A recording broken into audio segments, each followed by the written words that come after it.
Good afternoon. Shall we start the lecture? There are about 60 students. I'm not sure everybody get the message about the new link. Sorry about that. Today we are continuing the second part of the section on distribution management systems. So this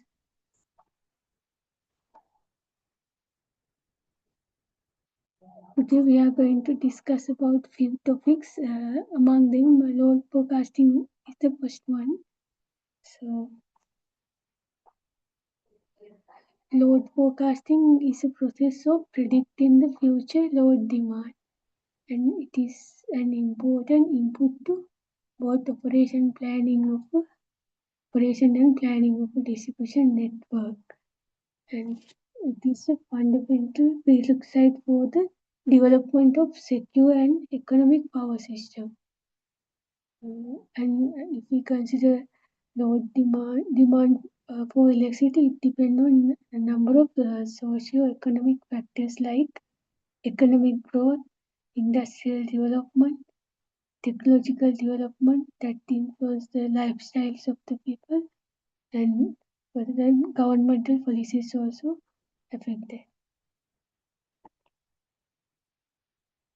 Why we need load forecasting? It is required for capacity planning, that generation and other network equipment capacity planning and network planning, transmission and distribution network planning, and generation and transmission system capital investment, financial forecasting for scheduling maintenances and for efficient power procurement tasks and for selling excess power and planning of fuel loading.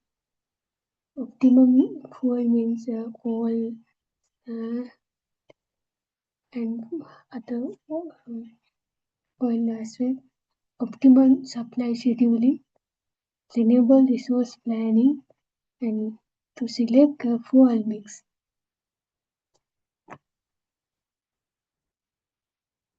If we consider the time span for load forecasting, there are basically three main time spans.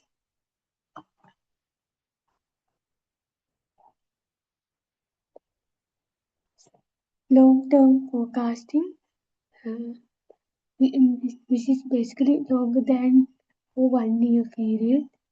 That one is important in economic planning of new generating capacities and network development because those tasks take a lot of time. So we need to predict the load demand much before 5-10 years before. Otherwise, we won't be able to develop the generating capacities and transmission network by the time we require. Medium term, 1 week to 1 year time period. This is used mainly for scheduling of fuel supplies, scheduling of more maintenance programs, and fuel management and storage management as well.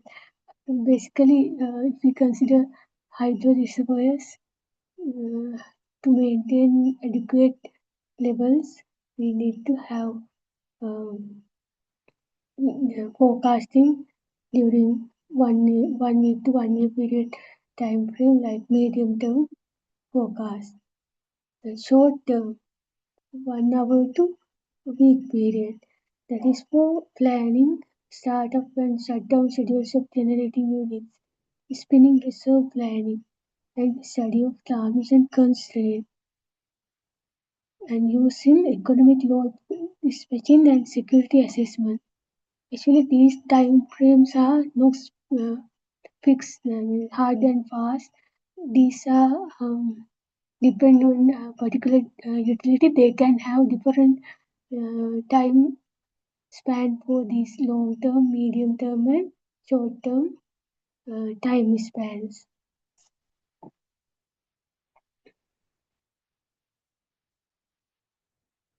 What are the factors affecting load demand? City plans, industrial plans, community development plans, alternative energy resources, and population growth, historical data, geographical factors and land use, EV integrations. These affect the load demand. Categories of load forecasting methods. There are several categories: subjective load forecasting method, univariate method, multivariate method, and end-use method, and there can be combination of all the above also. The subjective load forecasting method. The forecast is made on a subjective basis using judgment, intuition, commercial knowledge, with any other relevant information. For this, forecasters may or may not take the past information into consideration. And univariate method, they are basically based on entirely on the past observation in a given time series. This method also known as projection forecasting technique. And the many forecasting procedures falling into this group. For example, extrapolation of trend curve, exponential smoothing method, Paul Winters method, Box-Jenkins techniques. Those are falling into this univariate load forecasting methods. Multivariate. In this approach, it attempts to establish causal or explanatory relationship with other variables. It depends on methods of measuring whether the variables correlate or move in relation to one each other in some clearly established way. For example, electricity sales may depend on other variables such as price and income. Regression models as well as econometric models falls into this category. And there is another method of load forecasting called end-use. It specifies activities that give rise to sales or consumption of electricity demand. And this method decomposes the sales of electricity into its elemental components of consumption. For example, in the case of domestic, the demand is decomposed into air conditioning, water heating, cooking, refrigeration, and others. These type of end-user models are sometimes called as bottom-up or physically based modeling approaches.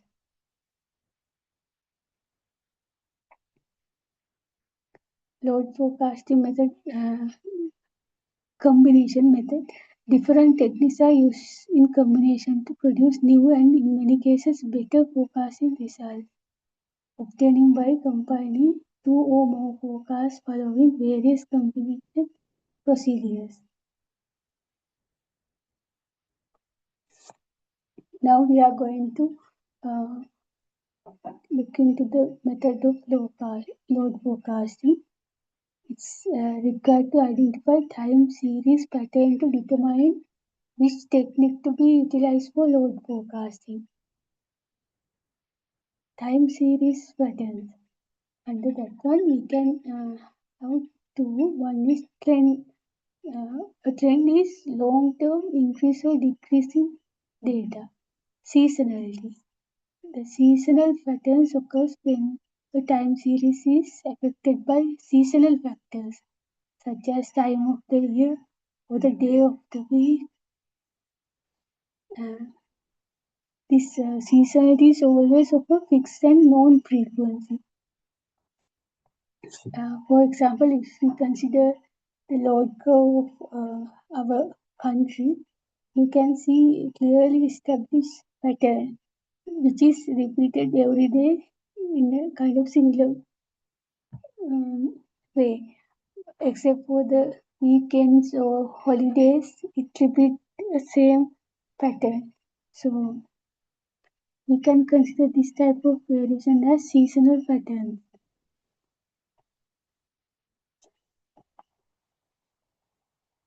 When we consider hourly load variations, time series data can exhibit time series decomposition. Time series data can exhibit a variety of patterns, and it is often helpful to split the time series into several components. What are these components? Time series components, a trend cycle component, a seasonal component, and reminder component. There are three components: a trend cycle component, seasonal component, and a reminder component. Remainder component means except the trend cycle component and the seasonal component, the other remaining parts are categorized into remainder component. You will understand things when we move to example. This used to improve forecast accuracy. If we decompose this time series, the observed pattern is in the first graph. You can see it's increasing pattern and the trend is increasing. It's given by once it decomposes into trend cycle, seasonal trend cycle component and seasonal component and residual component. This one can be separated into three graphs. The first one is trend, second one is seasonal, and other one is the residual component. Trend, you can see it is having an increasing trend. The seasonal components, once we extract from this series, it look like this. Is the same thing is repeating. And the residual one is the one, once we add these two and subtract that one from this observed one, the remaining part is coming. It's a residual component. Once you add these three together, this first graph will come up.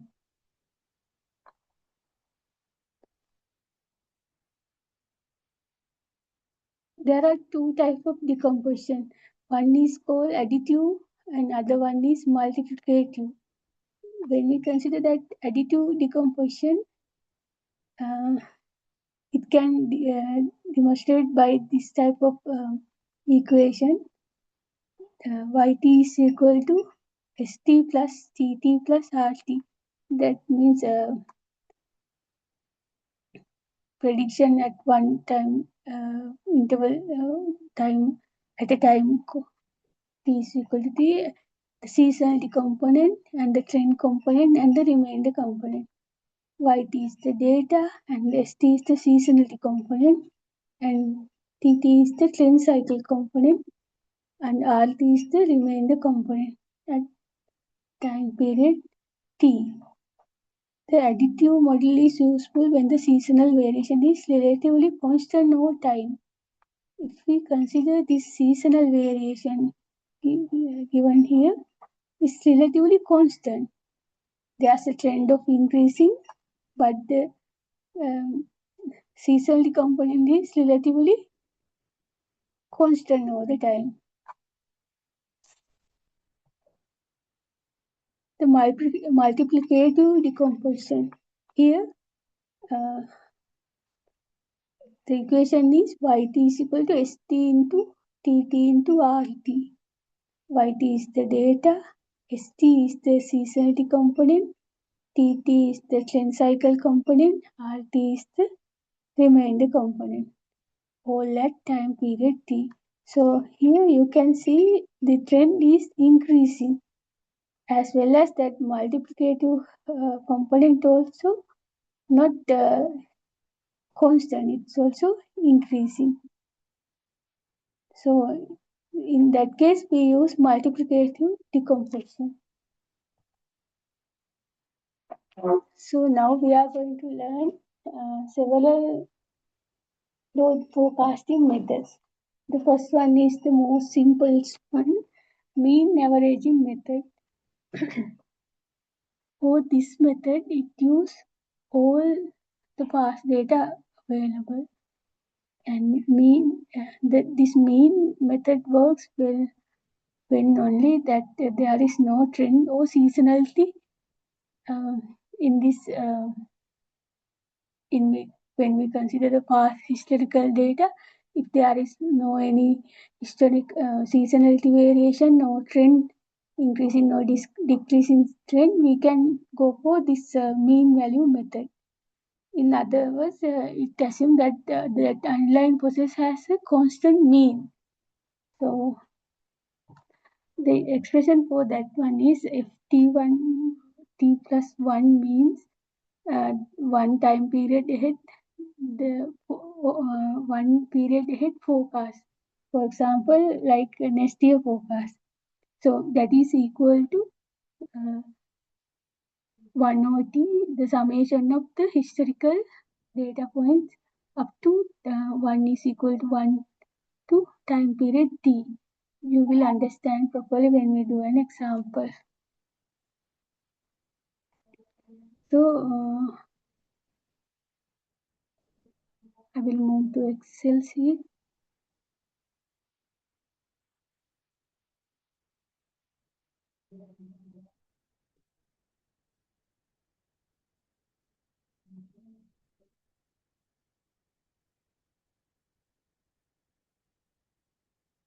So here you can see in the year demand, year 2003 to 2013, like we have data for a certain period of time, and demand, we have demand data also given here, and we need to find the forecast. So since we are dealing with the average for the 2003 year, we have demand as 4. When it comes to 2004, the demand is 6. Now from here onwards, we can carry out forecast. The forecasted value is the average of the previous demand. Only one was available, that is the forecast in 2003, so it's equal to 4 here. And when it's come to 2005, the actual demand was 5. And if we consider, develop a forecast for that one, that is equal to 6, 4 plus 6 divided by 2. See, the equation shows that. And when you come here, we have 3 historical data sets. We can get the average of summation of these 3 divided by 3, so we can get the average. Like that, once it come to here, we have data from 2003 to 2012. Now we want to find what will be the forecast for 2013. So for that one, what we can do is get the average of all the historical data which were available from 2003 to 2012. See, this is how it calculates.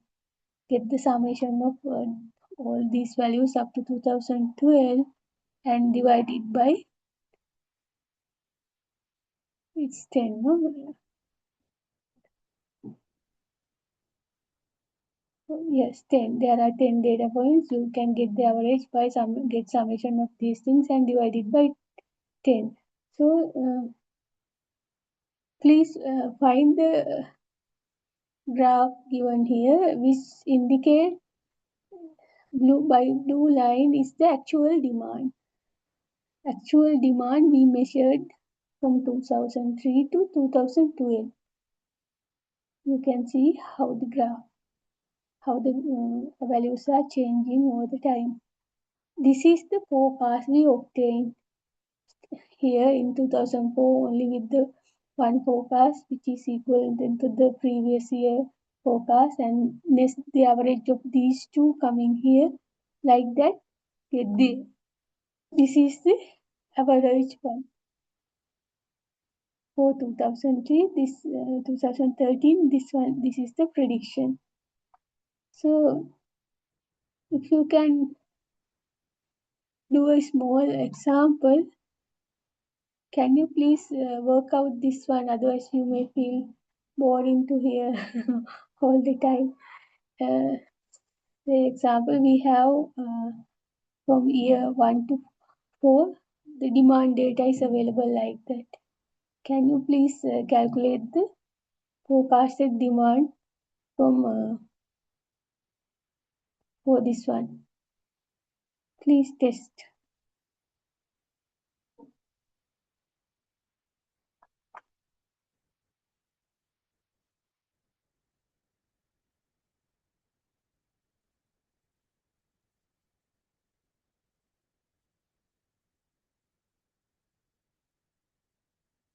It's very simple. Just give you. Otherwise, it's boring.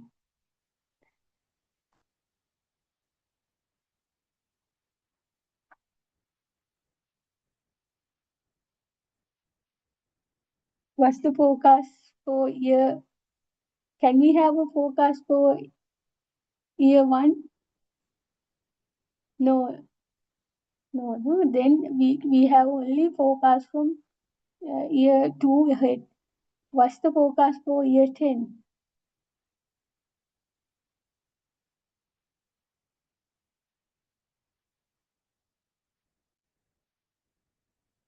What's the forecast for year 2?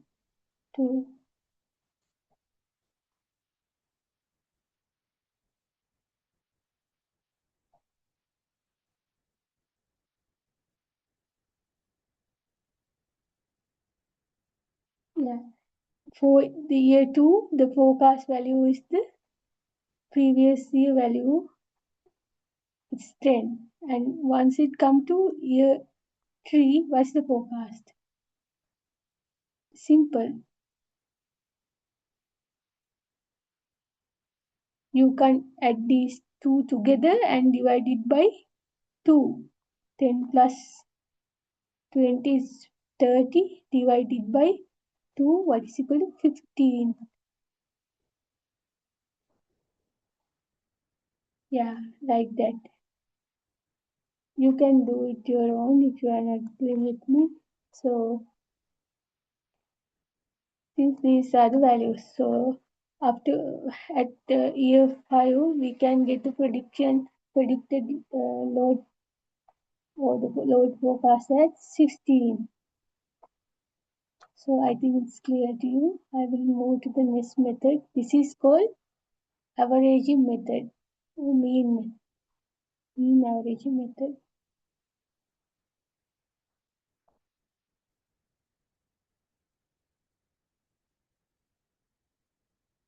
So this graph is the one we produce using the Excel sheet. So the next method is called moving average method. Here we only consider few historical data values, not all the historical data values available. And this is having a time varying mean value. And it consider only the most recent K observation. Now, few number of observations. For example, it can use only 3 most recent observation or maybe 5 most recent observation, not going to the all available past data. And if we consider bigger K value, it lead to smooth forecast. So the expression is if t plus 1 is equal to 1 over k and get the summation of I is equal to t minus k plus 1 up to t. Get the summation of that one. You will understand the thing when we go to the Excel sheet. This is a kind of report which we develop. One is for k is equal to 3 and other one is k is equal to 5. That means 3 latest observations and with 5 most recent observations is coming as this ash color one. You can see that ash color graph is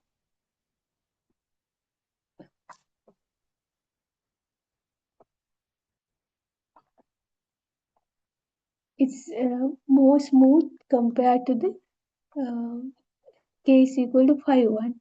See, it's having many variation, but this one is more smooth.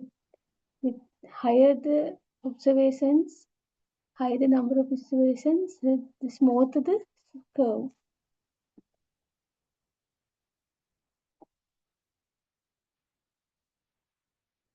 So I will go to the Excel sheet.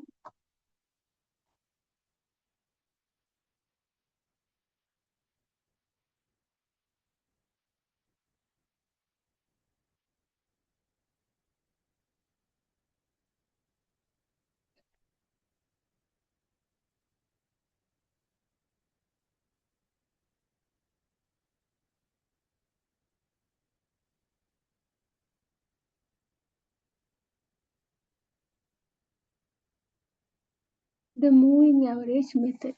So here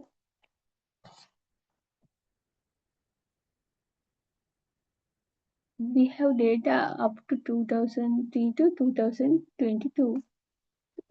These are the actual demand values during the time period from 2003 to 2022. And when we do this analysis with the moving average method, this one is with the 3 observations, that means k is equal to 3, and this one is with k is equal to 5. So if we keep k is equal to 3, that means we need to have at least 3 historical data sets. So we don't have any forecast up to this 4th year. At 2006, we can get the most recent 3 load demands given here and get the average of that one. Average from 2003 to 2005, that is equal to 5. And like that, when we come to 2007, we don't want to get the 2003 value. We just get 2004, 2005 and 2006 value and get the average of that. Like that, we can calculate this is the actual demand and this one is the calculated demand.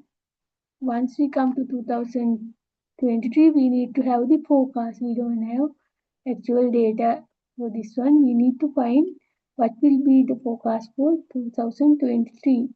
So we use 3 historical data sets and get the average of that one. You can see that it doesn't care about the how the previous demand grow or decline beyond 2020. It doesn't care about that one. It cares only for the most recent 3 years data. So the forecast is coming as 18. This one is moving average with 5 observations. So since it needs 5 initial data, it doesn't have a forecast until the 6th year. So get the forecast at 6th year, we get the average of 1 to 5th year, average of 1 to 5th year load demand. And like that, similarly, we calculate load demand. In 2023, we need to get the demand forecast. For that one, we calculate the load demand from 2017 to 2022. We get the average of those actual demands. So you can see with k is equal to 3, the forecasted demand for 2023 is 18. On the other hand, with 5 observations, The forecasted demand is 16.2. So here, this is the graph we obtained for both both k is equal to 3 and k is equal to 5. See here, with k is equal to 5, you can see more smooth curve is available.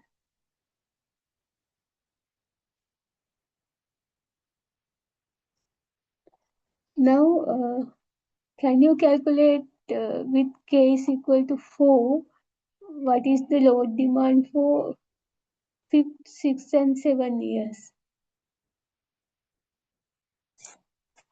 We consider k is equal to 4 here. I need the forecasted demand value for the year 5, 6 and 7. Please keep a message in the chat.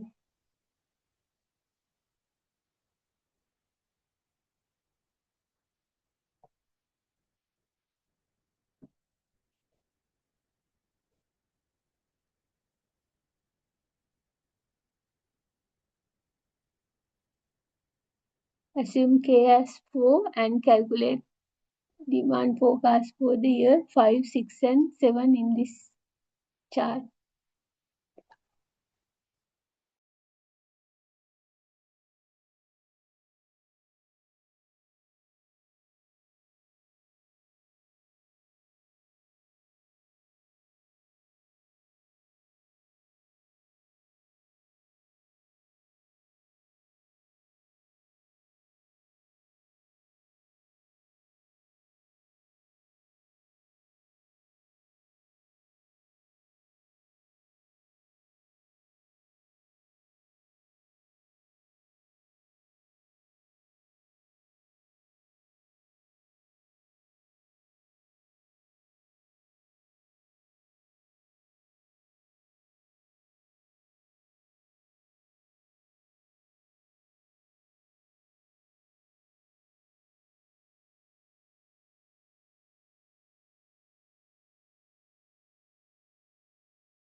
Thanks for the answers. Shall we check that one?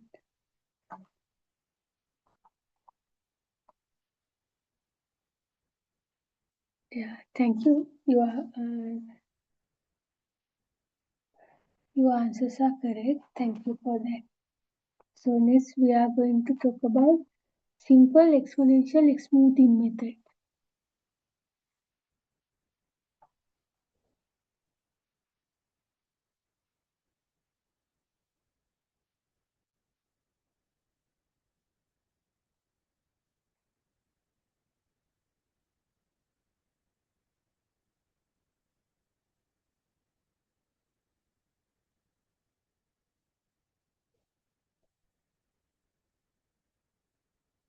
Simple exponential smoothing method.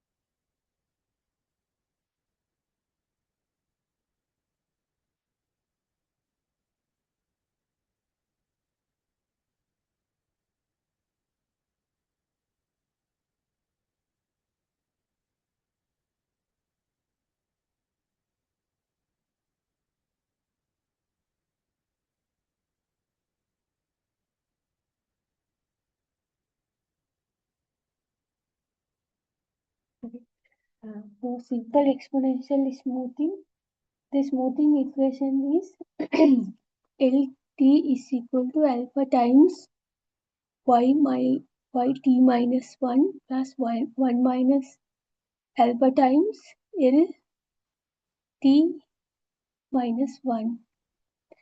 The alpha value is a constant, which is a value between 0 and 1.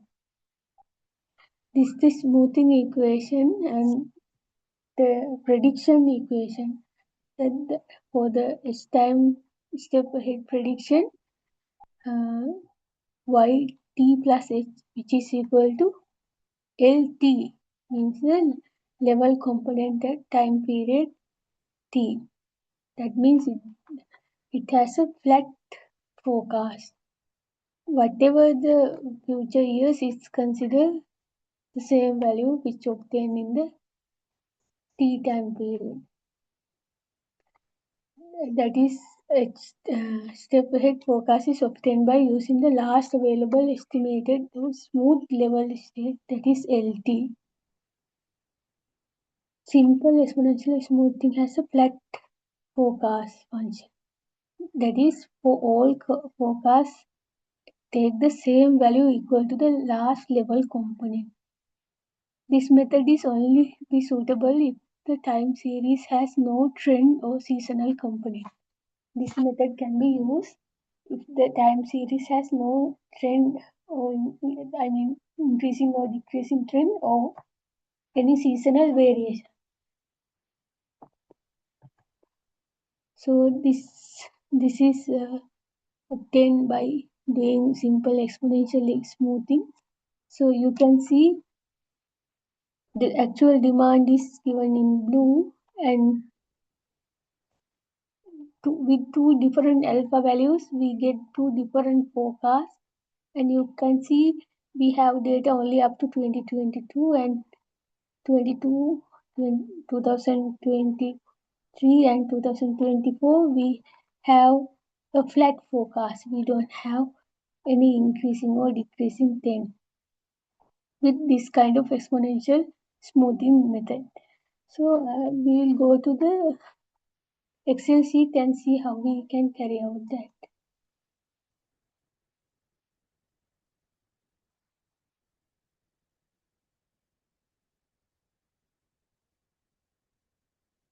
Simple exponential smoothing method.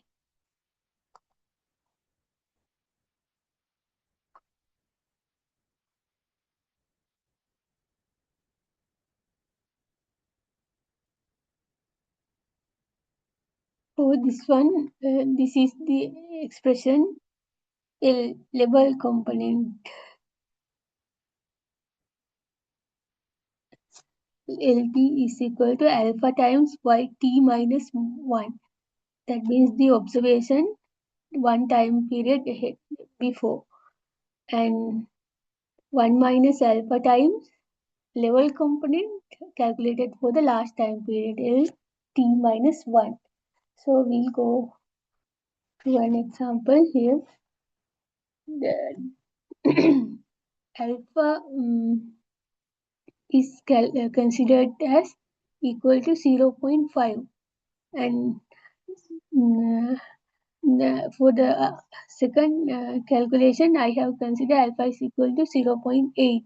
So there are two forecasts given here, one for alpha is equal to 0.5 and alpha is equal to 0.8. These are the years and the actual data. These two are given. The actual demand data obtained from 2003 to 2022. And here we have the forecast. First with alpha is equal to 0.5. So we need to calculate this function. So LT is equal to alpha times yt minus 1. For this, for calculating this one, here we don't have a previously calculated level component, so the value is equal to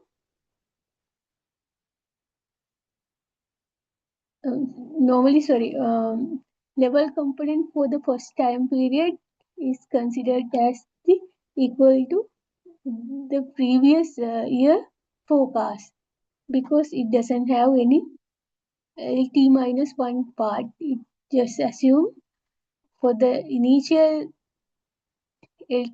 for calculation of the initial L value, we consider it is same as the previous year's actual demand. So that's how it comes as 4 here. For alpha is equal to 0.5 or alpha is equal to 0.8, the initial condition, initial value L1 is equal to 4, the previous year forecast. So for here, when we have previous year's L value, we can calculate using this expression. So LT is equal to alpha times YT minus 1. Alpha equal to 0.5 here, and previous year actual demand, that is given in B5 cell, plus 1 minus alpha also 0.5 times previous year forecasted value, level value. It's equal in C5 cell. Once you calculate, you will end up with 5 here. And for 2006, we have the value for 2005 multiplied it by 0.5, the alpha value, plus 0.5 times alpha, 1 minus alpha means 0.5 times previously calculated forecast value, that is C6. C6 here. So likewise, we can calculate the values and we can come up to 2023 here. 2023, this is the forecast. The forecast is, if you can remember, forecast is equal to the previous year last available level component. Last available level component will be continued as the forecast for the coming years. For the last available level component is this one, which is obtained by using this expression alpha times prediction actual demand in 2021 plus 1 minus alpha times the previous year level component. Using this one, we have obtained the 2023 forecast as this. And what about 2024? It's the same. Whatever the value you get for the 2023, it's continuous for all the future demand requirements. So it's having a flat demand beyond 2022. You can see that one from this curve. So if there is any trend, this one is not suitable. So when using alpha is equal to 0.8, we will end up with different forecasts. You can see the value obtained for 2023 is 6.91. And now you can see with different alpha values, we have different forecast functions. We need to discuss more about that one now.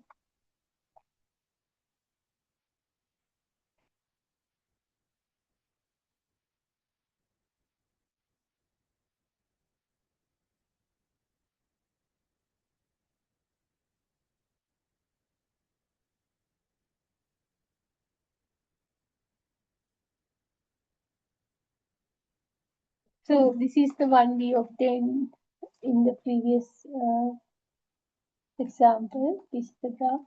So with this blue color one is the actual demand, and with alpha is equal to 0.5, you get the brown color chart, and with alpha is equal to 0.8, we get the shares color graph. Okay.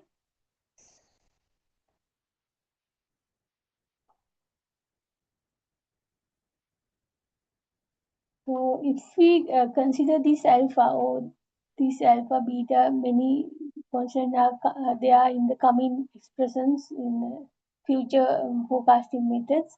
So these smoothing constants determine the sensitivity of the forecast to change in the demand. Large values of alpha make forecasts more responsive to the more recent levels.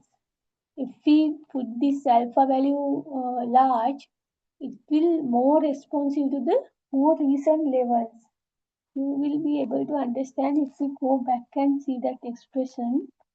See here, this LT is equal to alpha times YT minus 1. This, if alpha become bigger, what will happen is it giving more weight to the more recent demand one. And 1 minus alpha means smaller value, and it has given less weight to the historical impact, historical data. I think you are clear with that point. So we can, if we go to the graph also, we can see it clearly. See, here blue color one is the demand, and ash color one is the prediction with alpha is equal to 0.8, and orange one is the forecast for alpha is equal to 0.5. So if you can look into one data point, you can see with alpha is equal to 0.8, it is closely following the more recent variation. Can you see that trend? It closely coming to the more recent variation with comparison to this alpha is equal to 0.5. Now you may have doubt then how we can select these alpha values. What's the base for selecting alpha values or the smoothing constant values?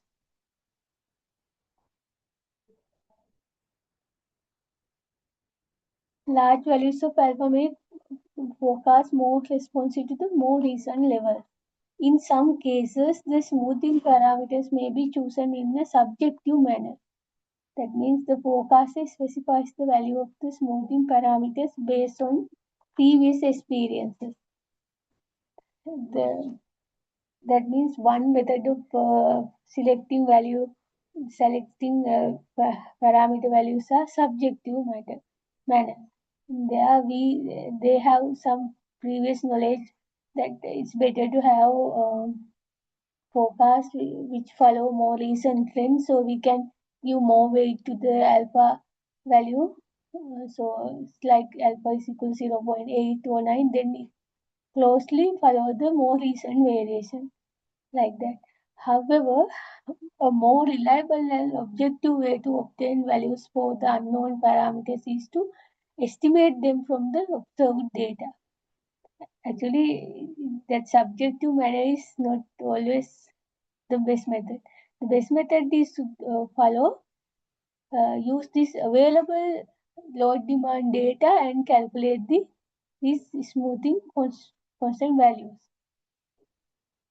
How we can do it? See, this is the method. Select smoothing parameters and initial values. Initial values. We need to identify initial values also. You will understand that one when we go to the next prediction method. Unknown parameters and the initial values for any exponential smoothing method can be estimated by minimizing the mean square error. We can get the mean square error and we can minimize that one. So we can put several alpha values and check which one give more least minimize which can give the minimum mean square error. Then we can go for that alpha value. Selecting of smoothing constant has been turned into an optimization problem. So with this method, that selecting smoothing component has become an optimization problem. The decision variable are smoothing constant and the initial values and the objectives to be minimized is the summary of error function. So mean square error, we have total count, get the average of to get the mean square error. What we need to get is for each observation we get the predicted demand and the actual demand, get the difference of that one, and get the square value of this difference, and get the summation of all these available data points, and divide divide by the number of data points. You will understand this one when we go to the example.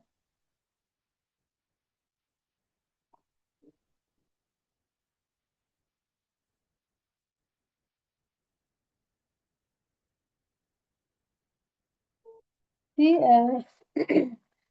here I obtained that squared error. Here, what is the actual demand? This one is the actual demand and this one is the forecast. To get the error, what we can do is subtract actual demand, subtract this forecasted function from the actual demand and get the square of that one, and finally get the mean of the total squared errors. See here.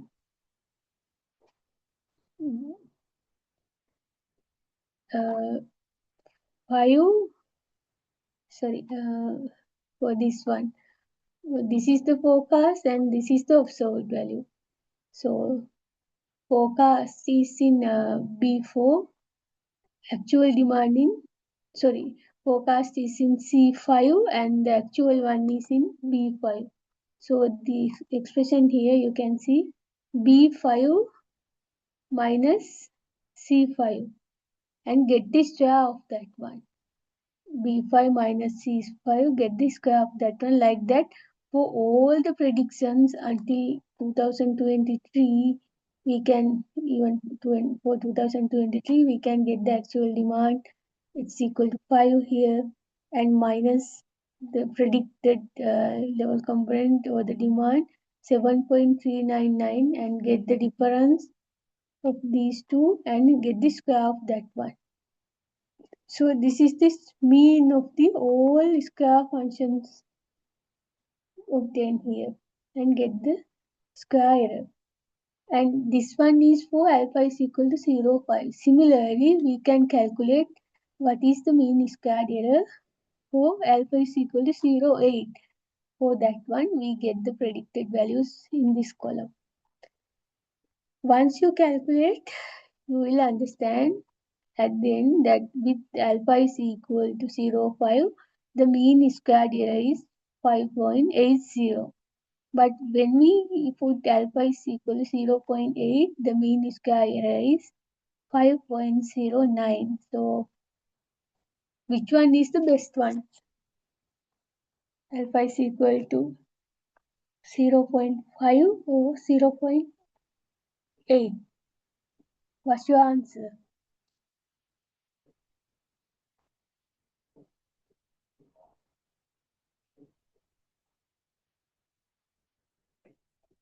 What's the best alpha value from these two?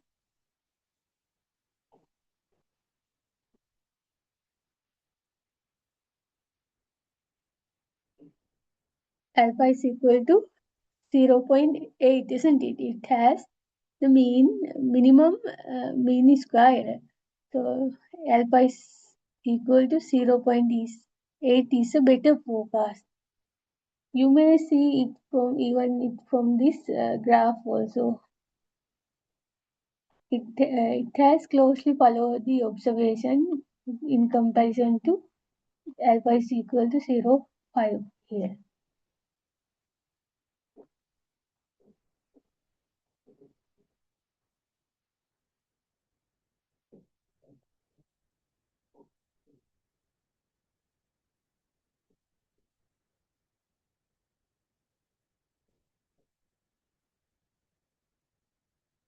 Thank you for your answers.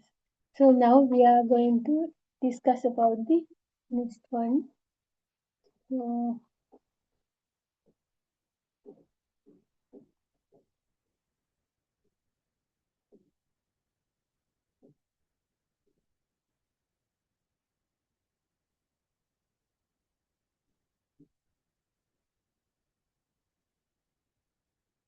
we understood how we calculate the mean square error and how we can utilize that one to find better smoothing constant for our demand forecast. For selecting smoothing parameters and initial values. For doing this one, we can use optimization method like particle sum optimization to find optimal smoothing parameters and initial values for forecasting. Different smoothing parameters yield different forecasts. It's possible to rank various forecast methods using mean square error. We can rank them by using mean square error. The forecast with the smallest mean square error is the best one. Okay, so we'll move to the next slide. The next prediction method is exponential smoothing with trend adjustment. It is called Hall's linear method. Hall linear method is also called double exponential smoothing because this is having two smoothing equations. It can account for the trend also. The earlier one we saw that it doesn't count for the trend component. This one is having a trend component. The BT is that one, so it consider trend in the data series. Here LT is equal to it is the level of the series, which is given by alpha times YT plus 1 minus alpha times L T minus 1 plus B T minus 1. Beta T is the slope of the trend, which is given by like alpha. We use here the smoothing constants is beta times LT minus LT minus 1 plus 1 minus beta times BT minus 1. And the equation for the prediction is given here, which is equal to M is the number of years ahead which we consider. So for the last available level component plus BT, trend component into number of years. For say example, if we are going to consider 2 time period ahead, the M value is equal to 2 here. If T minus 2 means 2 years ahead forecast, LT plus BT into 2 should be here. So here LT denotes the level of the series and BT is the slope of the trend. Like alpha, beta also a value constant between 0 and 1. And M is the number of period ahead to be forecasted. Like before, the larger values of beta emphasizing the recent trend over all the estimates of trend. Beta emphasizes the recent trend. Okay, so this is an example. We choose Hall's linear method. So now we will go to the Excel sheet and see how we have obtained this result.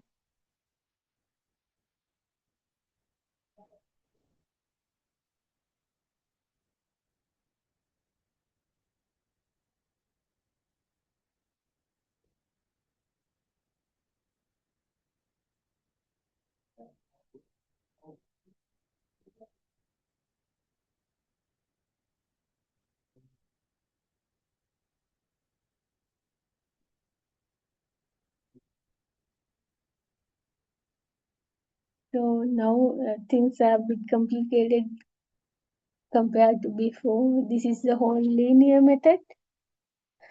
Now These are the actual demand values obtained during 1990 to 2016. So the values are given here. And the observation is the real value, observed value in the past years. In 1990, the actual demand was 17.55. Right. So here we assume alpha is equal to 8.21, 83.8321, and beta is 0.0001. L naught, the initial values. So this initial value for level component is considered as 15.57, and initial value for slope component is assumed as 2.102. Okay, so year time observation, that means the real demand we obtain, and now we are going to calculate the level component, slope component, and the forecast. For level component, this is the expression LT is equal to y alpha times yt plus 1 minus alpha times LT minus 1 BT minus 1. Then BT is equal to beta times LT minus 1 plus 1 minus beta times BT minus 1. This is the slope. And then the forecast. If T is equal to LT minus 1 plus BT minus 1, this one is valid only up to the 2016, where we have the last available load demand. Beyond this one, we have a different expression to identify what is the load demand. YT plus H. Here we need to get that one using LT plus S into BT.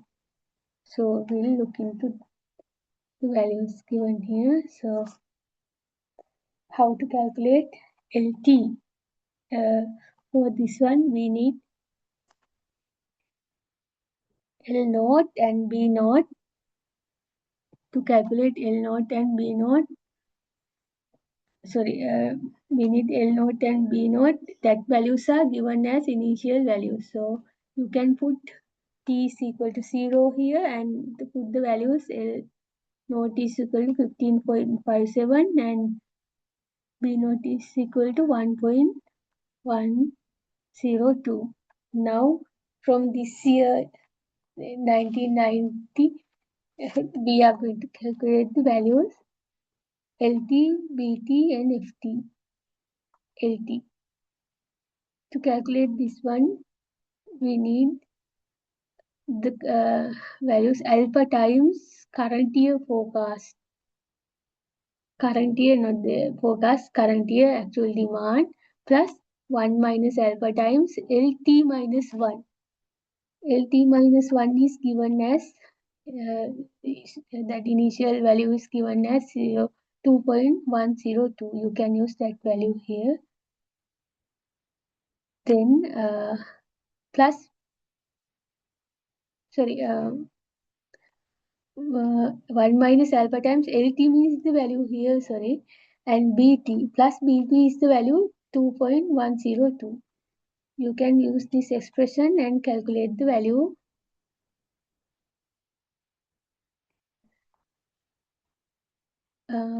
Alpha is 0.8321 into D7 is the actual demand for that year plus 1 minus alpha here into LT plus BT. LT is here and BT here. Get the summation of these two. Then calculate level function. And how about slope component? To calculate slope, we need to use this expression, beta is equal to 0.001 into LT minus LT minus 1. This one is the LT and this one is the LT minus 1. Subtract this one from here and plus get 1 minus beta times bt minus 1. This is the bt minus 1 and 1 minus beta, calculate using this beta here. So once you calculate, you will end up with this value for 1990. Now you have both level and the slope. Now you can calculate what is the forecast. Get the summation of ft is equal to lt minus 1 bt minus 1 f6 and e6. You can get that. Likewise, you can calculate the forecast up to 2016. When it comes to 2016, you will end up with the BT values, LT values, and the forecasted value. Now you can use this expression and calculate what is the future load demand ahead this 2016. So for 2017, what we can do at the forecast at the say this one. This is h is equal to 2. For h is equal to 2, we need to get the last available level component, which is in E33 cell. E33 cell is the last available level component, that is LT plus, okay, plus H times. S is equal to 2 here, 2 times C36 means 2 here, 2 into F33. FT33 means the slope component at the year 2016. Okay, so LT plus H times, LT minus 1. That means the previous last available, we consider last available trend component and the level component. So the last available trend component, level component is 72.5 plus, if h is equal to 2 times slope component. Okay, this is the expression. You will end up with these values. So we can get this graph using the observation and the forecast value. So we have data only up to this point, that is 2016. We have data only up to this point. Beyond this one, this is the forecasted one. You can see this pretty much following the trend. Since there's a trend, we use this method. You can see the forecasts are following this trend. Okay, so next we are going to move to other different forecast method.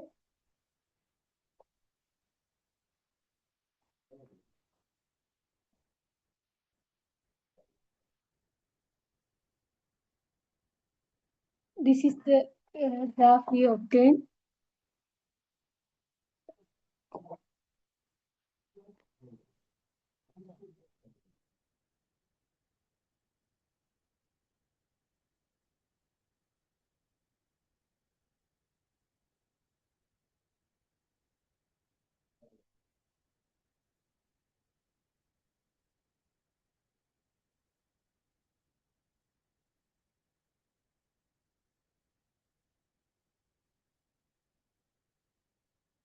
Next one is exponential smoothing with trend and multiplicative seasonality. Earlier forecast had only trend component. Now we have seasonality component also, and that seasonality is multiplicative type. You can remember multiplicative seasonality means that seasonal component is increasing over the time. Then we call it having a multiplicative seasonality. This is called Hall-Winters model also. The method is based on three smoothing equations. Earlier we had only two, one for the level, one for the slope. Now we have three smoothing equations. One for the level, which is given here, one for the trend, which is given here, and this one is given for the seasonality part. And since it is multiplication, it has this format. You will understand when we are moving to the other one how it changed. For all I which is greater than C, this is the expression. So what is this C? C is the length of seasonality. For example, if C is 12, if we consider the months of a year, if C is equal to 12. If we consider a week, for days it's 7. We have 7 days a week. If it is hours, if it is 24 hours, we can consider C as C is equal to 24.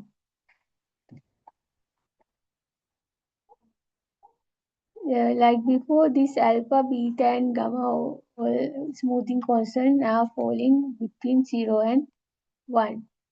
So Ui is equal to alpha times Yi, means the observed value, divided by seasonality component during I minus C. This one is given for the time periods where I is greater than C, plus 1 minus alpha times Ui minus 1 plus Vi minus 1.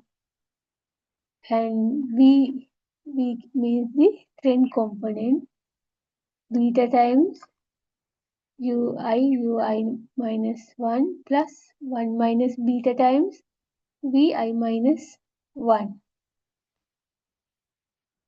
Then the seasonality component, gamma is equal to Yi over Ui plus 1 minus alpha times Si minus C. You will understand this one clearly when we do an example. Now these are for training the data set. Then we need to find the prediction for the time period ahead. For that one, we use different expression. Since it is having a multiplicative seasonality, you can see that level component and the trend component add together and multiply by seasonality component. That is because it's having a multiplicative seasonality. So formula for these are this one is for prediction for the data points. For the years we have actual demand. The predicted demand is this one. This one for the forecast for the future times. For example, for H time period ahead forecast, Y minus H, which is equal to Ui plus H times Vi into S plus H minus C H dash. H dash means integer part of the Hi minus 1 divided by C plus 1. You will understand why we have used this type of complex expression here in the example which we are going to discuss in few times from now. The initial values for the model, that is where I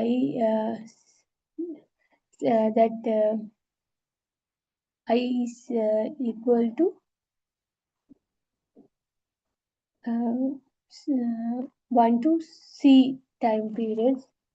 That means for the first season, we have to use these values. For the first initial series period, UC is equal to 1 over C, get the summation of values from 1 to C. It's a kind of average for the available data points for the until that seasonality period. Or if it is a week period, for the first initial 7 days, we have to get this average value. And VC is considered as 0, no trend. And seasonality components is considered as YI divided by UC. Since this is having a multiplicative seasonality, we get seasonality component as YI divided by UC. For any consecutive C period of time, the sum of the SI values is approximately equal to C. If for a time period for any consecutive C period of time, the sum of the SI values is approximately equal to 0. That also we will discuss in the next example. If you that means if you sum this SI value for one cycle, it's always equal to C. That means if for 7 days it's equally SI sum up for 1 to 7 days come as 7. We will see that one in the example which we are going to discuss now. So this is the multiplicative seasonality example. The blue one is the observation, and this one forecast is given by the brown color one. You can see you can generate a fairly accurate graph with this, and you can see that seasonality also multiplying. It's having multiplication seasonality because this seasonality component is increasing over the time. So shall we go to the example? We will understand things more clearly.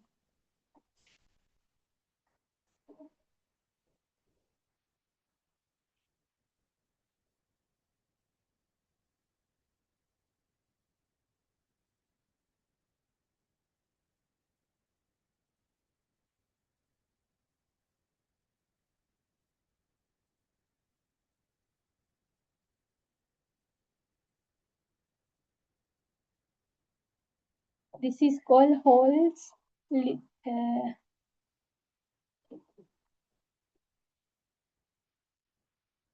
Hall Winters model with multiplicative seasonality. This is the one we discuss now. So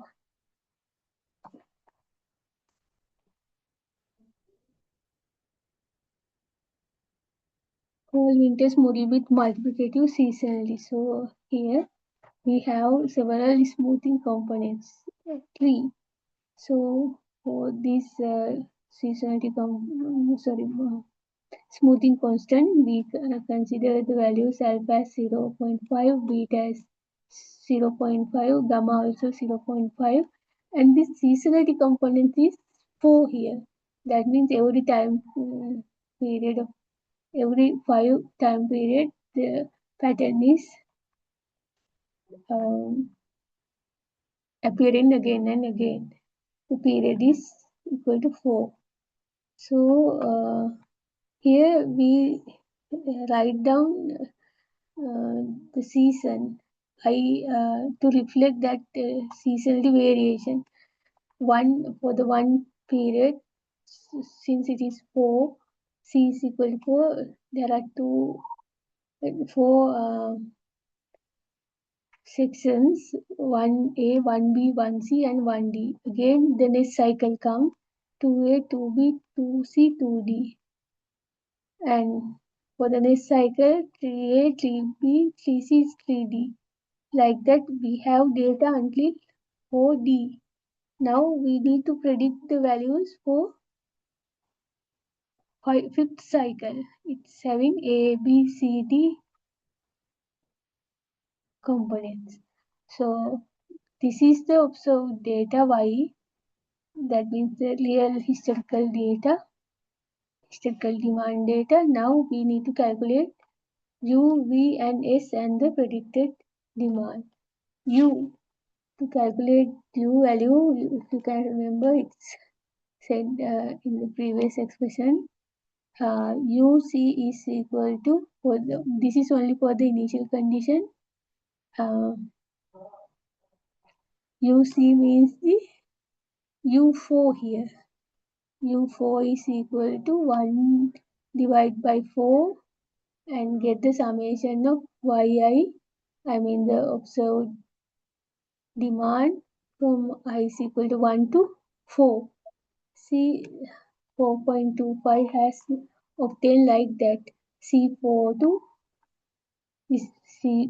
cell C4 to C7 and divided by 4. That is the initial condition for U. It's called UC here. And VC, we assume it as 0. It's normally put like that. And SI, YI divided by UC. Now we know what's the UC value which obtained here. And all the Y values are divided by UC and put here. For example, for S1 is equal to Y1 divided by UC. C4 is the Y, that means the demand at 1A time period is divided by this UC value obtained here. It's in D7 column. So you can get these values up to 1A, 1B, 1C, 1D periods like this. From here onwards, we are going to calculate the whole expressions. For UI, for calculating UI, this is the expression alpha times Yi divided by Si minus C plus 1 minus alpha times Ui minus 1 plus Vi minus 1. Okay, we use this expression and calculate the values. Alpha times alpha is equal to 0.5 into C8. C8 means the actual demand here divided by Si minus C. I means 5 here, isn't it? I means 5 here. I minus C means 5 minus C is equal to 4. 5 minus 4 means 1. That means we need to get the value of Si here. S1. S1 here. Once you get this one value, it's in F4 cell. F4 cell. So you can see alpha times actual demand divided by cell 4, which is S1 value, plus 1 minus alpha times Ui plus Ui minus 1 plus Vi minus 1. To calculate the value here, we have Ui minus 1 also, which is given in D7 cell. And we need V trend component, one time period ahead trend component, but it is 0 here. Okay, so once you put that expression, you can calculate what is u. Okay, now then we have to calculate v value. For v calculation trend component, otherwise we need to have these values. Beta times ui minus 1 plus 1 minus beta times vi minus 1. Ui already you have calculated, which is in D8 cell minus ui minus 1. D7 cell here. Then plus 1 minus beta times. Beta is equal to 0.5, so 1 minus beta means 0.5. 1 minus beta times vi minus 1. This one is here, E7 cell, but it is 0 here. So once you do this calculation, you will end up with 2.1375. That is the slope component. And now we need to get the seasonality component. To calculate that one,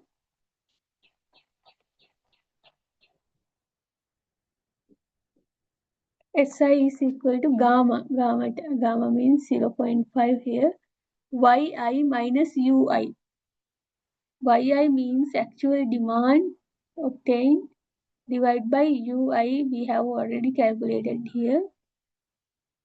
And plus 1 minus gamma times Si minus C. Si minus C. Now the I is equal to 5 minus C means 4. 5 minus 4 is equal to 1. So we need to get the S1 value here. So it's much clear. Now what we are referring is, now we are in the time period 2a. Now we are referring the value which was there in time period 1.a. It's much clear, no? If you are going to do something, do some calculation in 2b, you need to refer 1b cell, isn't it? So that's what is given here. When we calculate seasonality component, we get the values at Si minus C. Now this is the prediction equation for the period which we have already data for training. So Yi, this is the prediction, the Yi value. It's for that one we need to get Ui minus 1, Vi minus 1 into Si minus C, because it's having a multiplicative seasonality. So you can get the values here. D7, E7.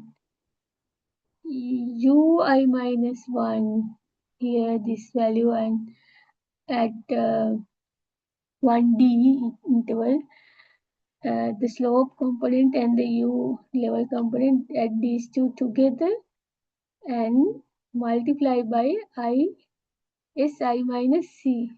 Si minus C means S1. S1 means F given in F4 here. I think you can clearly understand that one. So once you do the prediction, it's coming as 10 here. Likewise, you can do calculation now up to 68.7509.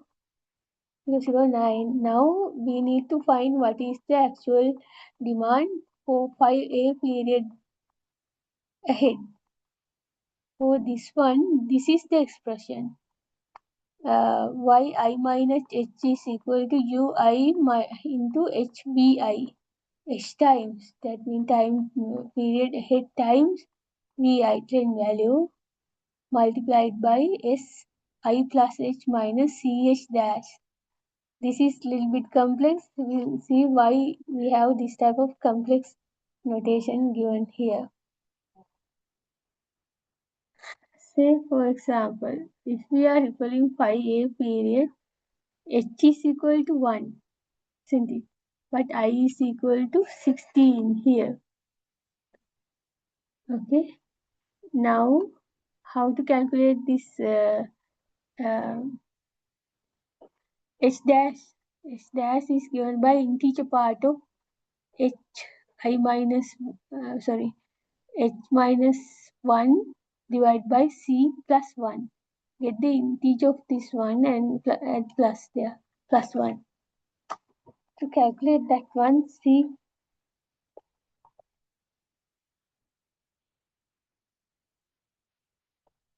here I is equal to 16 and h is equal to 1.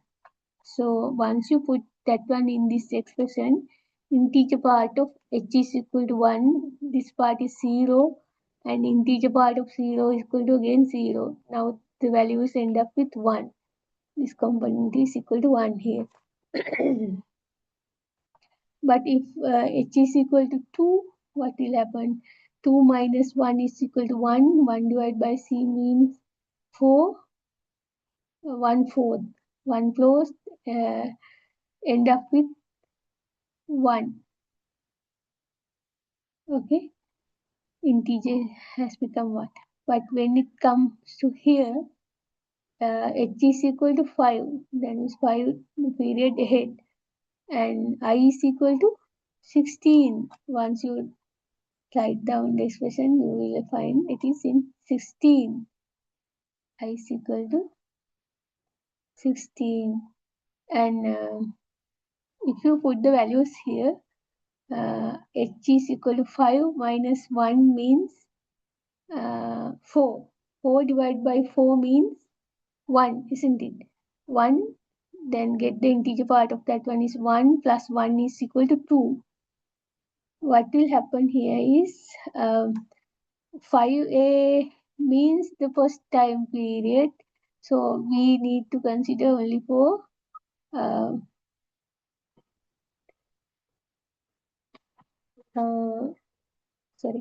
Now, if you go to the example, you will understand why we have put something like that. Now, the values h dash is coming as 1 for the first time period head calculation from 5a to 5d, it is 1. Whatever the value you get, 5a, 5b, like that, the value is 1.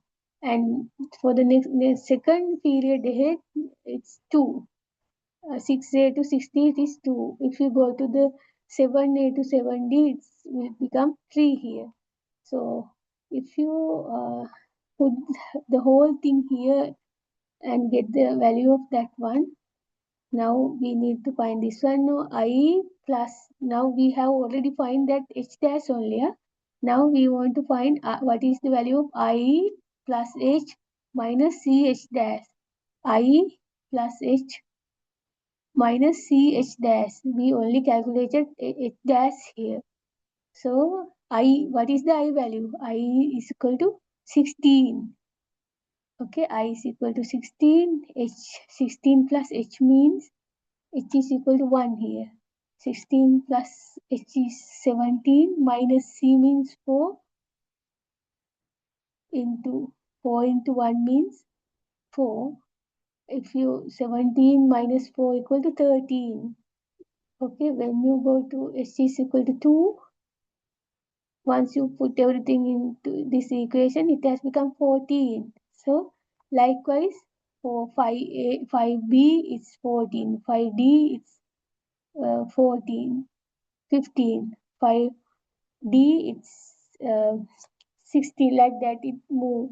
But once it come to the second cycle, again, the value we got here is equal to 13. So, what it says, whatever the value you go ahead, you are referring to the last available seasonality component.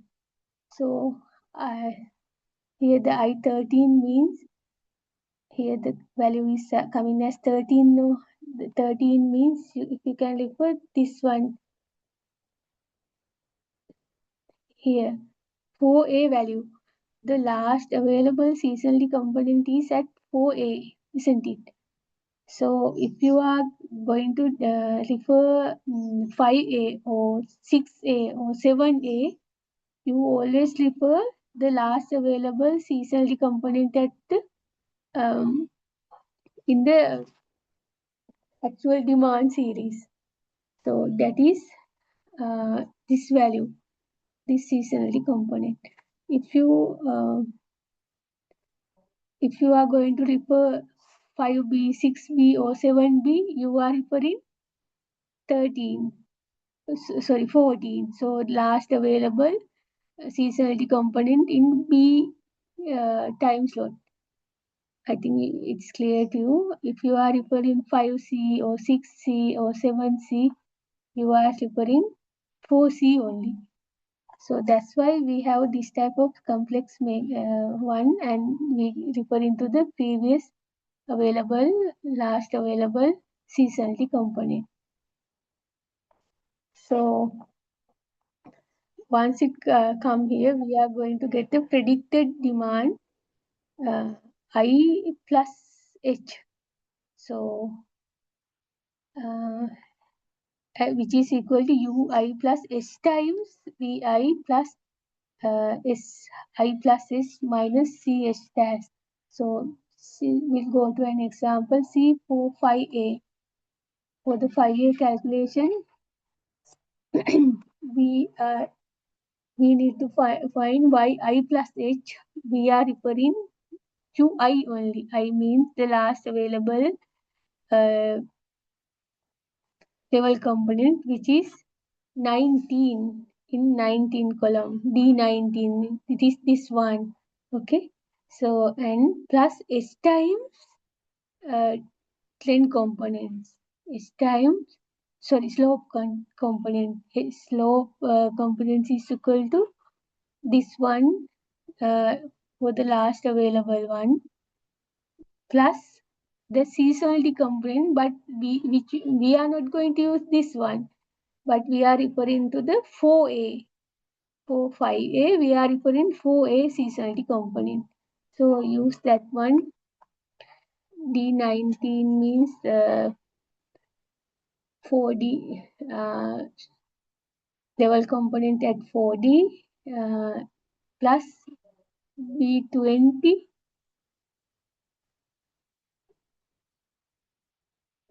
here. B20 means the I value here, it's 17 minus 16 to get the H value. 17 minus 16 means 1. That means H is equal to 1 times that slope component at D, 4D period. This is this 1.050, like the value given here, and into, get the summation of these two into E19. E19 means the 4A.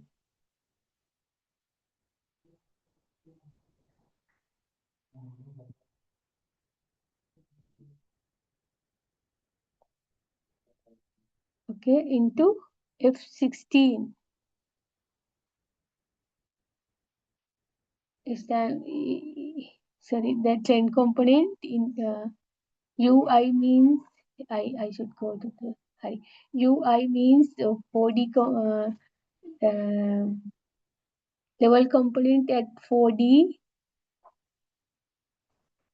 It is in D19, and get the this expression is to get the H value. H is equal to 1 here, and it's multiplied by E19. E19 means the slope component into the seasonality component. This part, seasonality component represent the value in F16. We referring to the this prediction. That means 4A period prediction to get the value for 5A. So like that, you can calculate for 5B period. Everything is similar, but here we get the seasonality component at 4B period. F17 means the seasonality component at 4B period. Here, same expression except we are referring to the seasonality component at 4C period. And here other things are similar. UI plus HVI, everything is similar, but we get the seasonality component in the 4D period. So you can calculate the values like this. Okay, so this is the observations and predictions we obtain. You can see it follow the same trends with the seasonalities accurately captured. And if you can remember, I mentioned that for any time period, if you get the summation of S values, it's equal to C. So, for example, for a particular time period, this is obtained for the first time period 1A to 1D. If you get summation of these things, it says end up with 4. So C is equal to 4. If you get the summation of S values for one particular time period, it's giving us 4. For this one is calculated for the next one 3.95, that's approximately 4, because we have not taken decimal places much.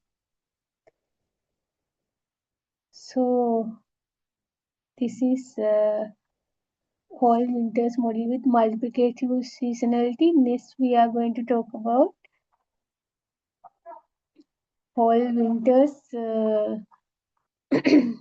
model with additive seasonality. So next one is with additive seasonality. We'll go to the lecture notes first.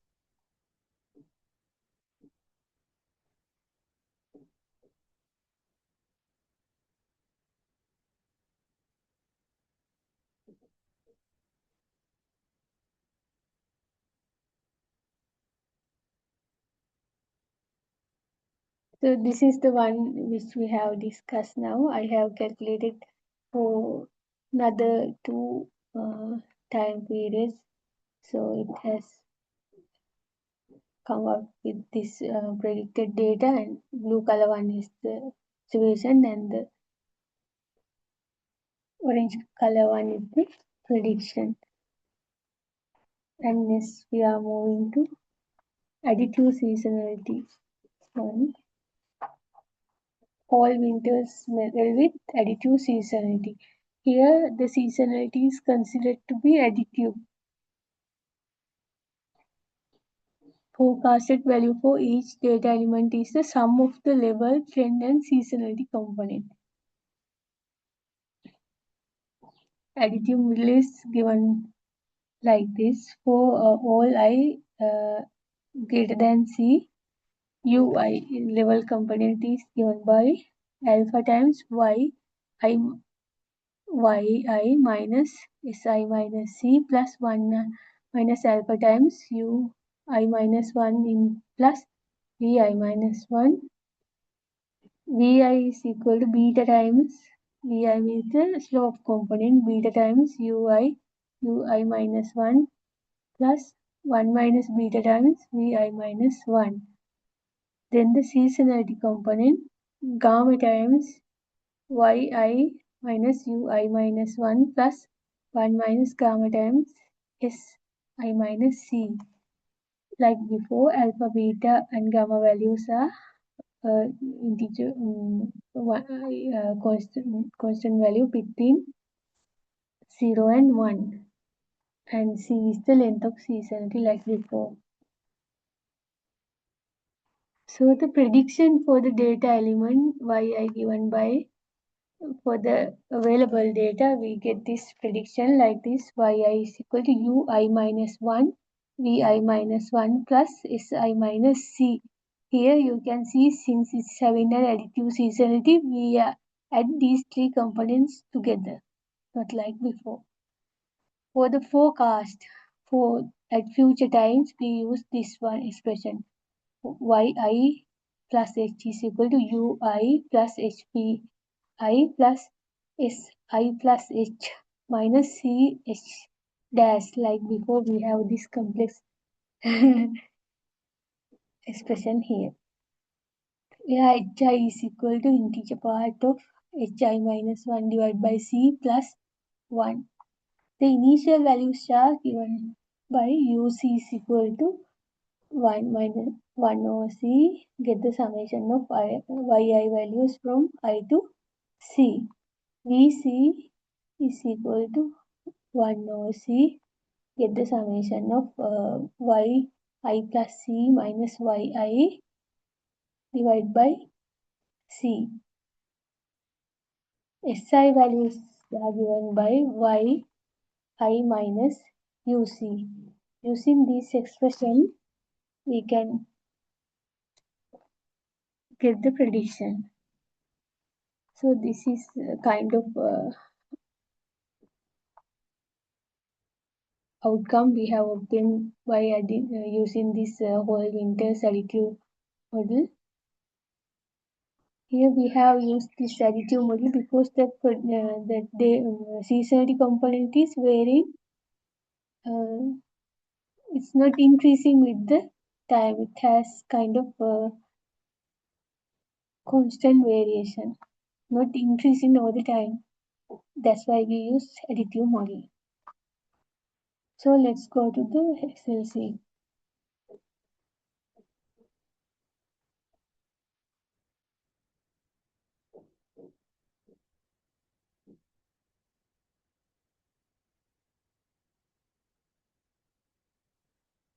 This is the Hall-Winters method with additive seasonality. Here alpha is equal to 0.01, like the value is given here, and beta is equal to 1, gamma is equal to 0.230882. And here similarly we have C as 4, that means there are 4 time periods for one season. And T is given here. Y is the actual demand in each time period. And now we will calculate the values here. UC means now it's we have the fourth time period. U4 is equal to 1 divided by 4, and I up to 1 is I is equal to 1 to 4. We have to get the summation of yi values. It's a kind of average for the period, isn't it? So this is the value average from C5 to C8. C5 to C8 means all available observed data for the particular period 1A to 1D, and get the average of that one. And Vi, that Vc value is equal to 1 over C. It's also kind of summation. Yi minus C minus Yi divided by C, like that. So we have to get the average slopes, average of the slope. C yi minus c minus yi minus c. If it is I is equal to 1, yi minus c means 5, isn't it? Y5 minus yi, like that. So to calculate this one, we have to Vc means 4 now. Now we need to get average of C9. Here data point observed value at 2A period. C9, yeah, 2A period minus I means 1, 2A minus 1A, C5 and divided by, get the summation of that one and divide it by 4. See, once you do that calculation, you will end up with this expression. yi minus yi plus c, this one 25 minus 10, c9 minus c5, c9 minus c5, then c10 minus c6, c11 minus c7, c12 minus c8. Is it clear? So it get the level difference between the equivalent time period, isn't it? You get the difference between 2A and 1A, 2B and 1B, like that. So get the difference and divide it by 4 and get the average of that one. That means average slope. We are calculating slope here, so you get the average slope for that period. And then it's the seasonality component. Seasonality component is, you have to get it from yi minus uc. Uc is calculated here using this expression, which is equal to 14.25. So now needed to subtract yi means 10 here for the first 1 year period, 10 minus 14.25. See, it's minus 4.25. Like here it's 10, here is 14 minus 14.25, it's 0.25, like that. We obtain the SI values also. Okay, now from here onwards, we have to calculate values for UI using this expression, VI using this expression, AI, SI using this expression. Then we need to get the predicted demand using this expression. And future demand prediction is using this expression. So we'll go one by one. For 2A time period, we need to calculate what is UI. UI is given by this expression.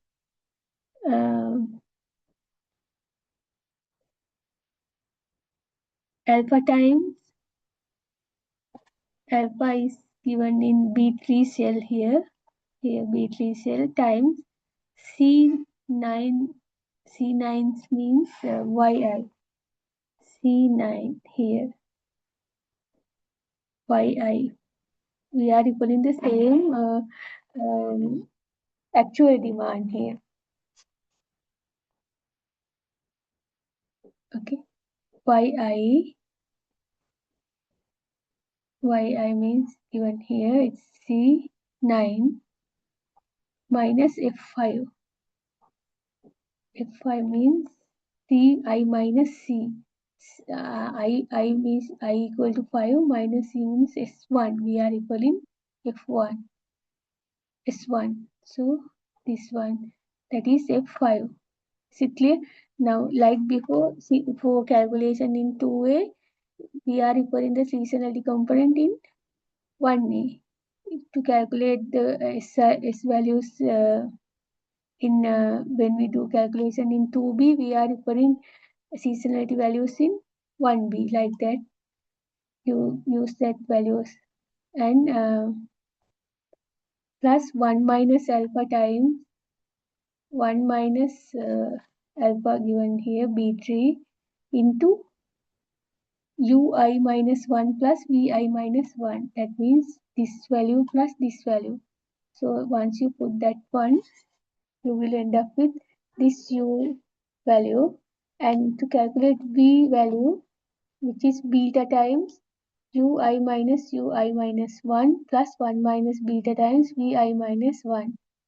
Beta is equal to 1, which is given in D3 cell. That's what it slippers here.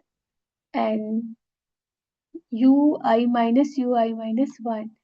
This is the ui value, which is in D9 minus D8 ui minus value 1 value, and then 1 minus plus 1 minus beta times vi minus 1. 1 minus beta means the differ in this cell. 1 minus 1 is actually 0 here. And into E8. E8 means vi minus 1. So the previous slope component. Once you get that one, you will end up with this value, V value here. Next, we need to calculate what's the S value. To calculating the S value, you need to use this expression gamma times yi minus ui minus 1. Yi means this y value here. Okay, it's in C9. So here we need to get the gamma value, which is in F3. So F3 times C9 minus C9 means actual demand at this time period, and ui minus 1. That means 14.5 here. This is the 9. Okay, not 14.25. It's sorry. For SI value, we are referring yi minus ui minus 1.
Okay, there were some questions. I will share the Excel sheet with you.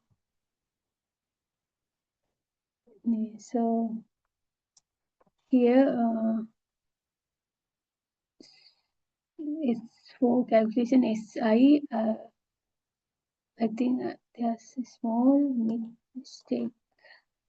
For SI means for this calculation, I think I have to get the ui minus 1 of I minus 1 means the value here ui minus 1. That means I need to use D8, not D9.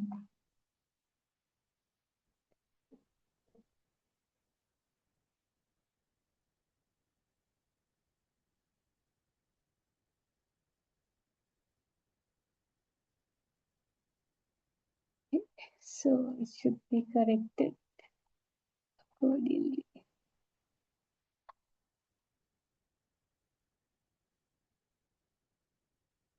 I have to look into the sheet again anyway. Before sharing, I will correct that one. So, sorry, we were referring to this one.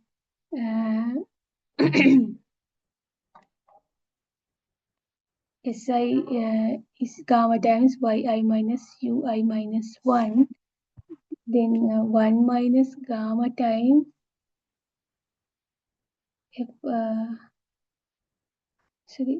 gamma times C9D8 yi means y values are given in C. C9 means the y value at 2a period minus ui minus 1 means the value given here in D8, right? Then 1 minus gamma times, gamma is given there, that's one referring F3 here, into if I minus C means, I means 5 here, and minus C means minus 4, that means 1. So for 2a period, we are referring value in 1a period, like before, it's in F5. So once you get this one, the prediction is coming like this. So what's the prediction? It's pretty easy. For the prediction, we get ui minus 1, vi minus 1, and si minus c. So you add this ui minus d8, and if e8 means here, and f5 means the seasonality component at f1a time period. You add these things together and get this value. Likewise, here also the similar. D9 means u I minus 1, v I minus 1 in referring to 1b cell seasonality component. Like that you can calculate, and once you come here, now we need to get the 1 year head prediction, I plus 1, I plus h. So like before, this complex expression is there, but it's simple. What you are doing is, whatever the h value, you are referring back to the last available seasonality component. In this case, it's 4a, 4b, 4c, and 4d. Even you are going to 7, 8, like that time cycles, you are referring relevant AB, 4A, 4B, 4C, 4D seasonality components. So to calculate one time period head prediction, which is equal to UI. UI value is here, that is in 20 D20 cell, plus H times VI. This is the slope. H is equal to 1 for the first time period into VI means it is in E20 cell, and plus this is additive seasonality, so we have plus part between the seasonality component and the rest of the expression. So we are referring the seasonality component in last available 4A period, which is in F17. See, 17 cell. This is for 4A. So with this one, we can calculate the predicted demand values. So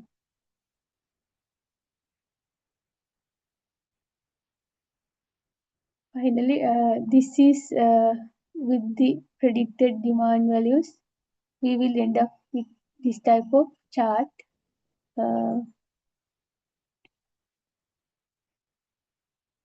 so that's all regarding that type of forecasting methods. I will stop him here. I will share that Excel sheet as well. So next we want to go to the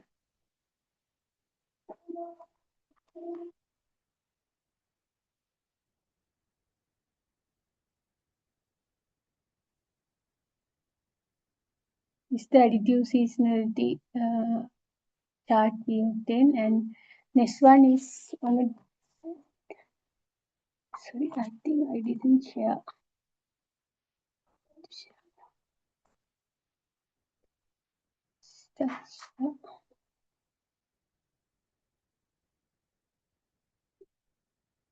Next topic is distribution line modeling. I think we need to have a break in between to start this section. Shall we have a break and come back? It's can you please come at 4 o'clock?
Okay, shall we start the next part? Here we are going to talk about distribution line modeling.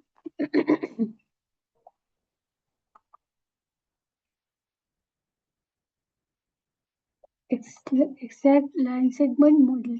Exact line segment modeling of a distribution system requires obtaining series impedances and shunt admittances of the line. Since the distribution periods are inherently unbalanced, the most accurate analysis should not make any assumptions regarding the spacing between conductors, conductor sizes, and transposition. The method of computing self- and mutual inductive reactance and capacitive susceptance of the line segment can be found in the reference given below. Distribution system modeling and analysis by William A. Kirsten. If you want to look into more details, you can refer to this reference.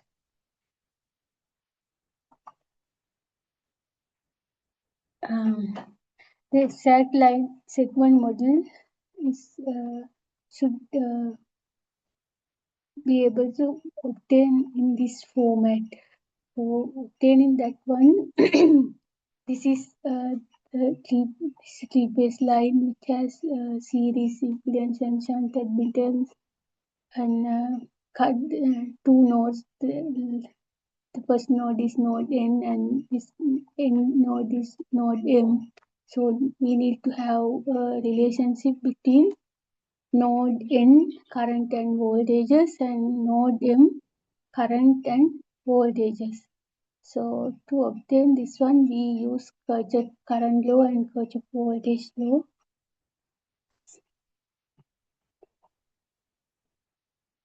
So here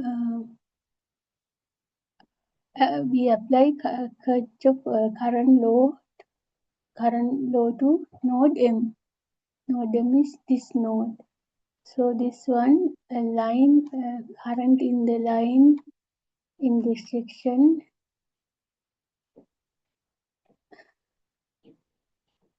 towards M node is equal to this current leaving from this M node, that is I ABC M, and the current passing down in this shunt path, that is half times Y ABC into line to ground voltages in this point, in this node. So the line current flowing into the node is equal to current leaving from the node here and the current flowing down this shunt path. So once you write the expression, it's like this. I line ABC, which if you elaborate that one, should come like this.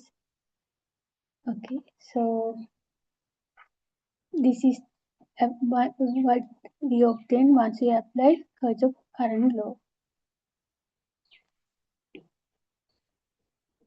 Then we apply Kirchhoff voltage law, line to ground voltage at node N. Node N is here. The voltage at this node is equal to the voltage at this node plus the voltage drop across this line segment. So it is given here VLG ABC line to ground voltage at node N is equal to line to ground voltage at node M plus ABC times current flowing in this line segment. Impedance into current flow in the line segment. So it also elaborated like this. Then what we are ahead is to obtain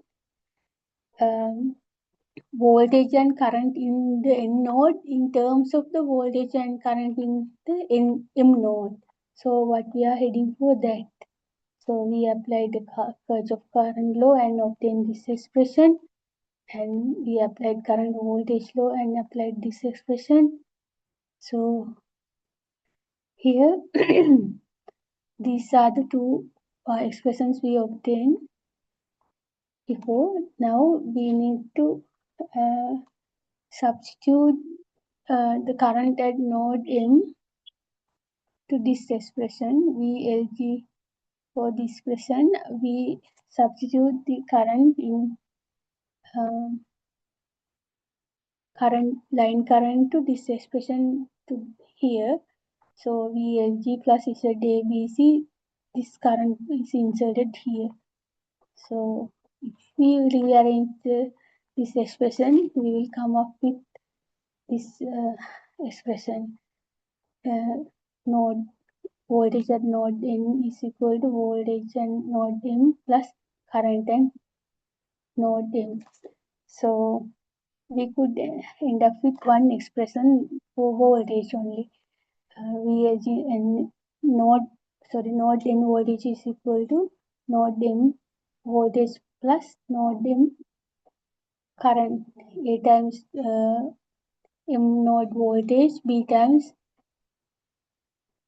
M node current. So one set is okay. So A and B are given by this one. Now we need to find expression for I, A, B, C, N in terms of voltage at M node and current at M node. So next expressions, we write again Kirchhoff current law to node N. Current entering this node, that is IABC N is equal to current leaving this node I line ABC M plus the current flowing in this shunt path, half to IABC into VLG ABC node. So elaborating these parts coming like this. So the second expression, this is the one we obtained. The second one is by substituting M node current in the above equation. Previously, we obtained M node current, that this one here. So we can substitute the previously obtained this expression in this expression. Once we substitute this one here, it becomes this expression, and we can rearrange the terms and we can write down an expression finally like this.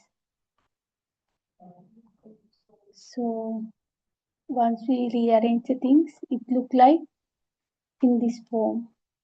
IABC N is equal to C times VL line to ground current at M node plus D times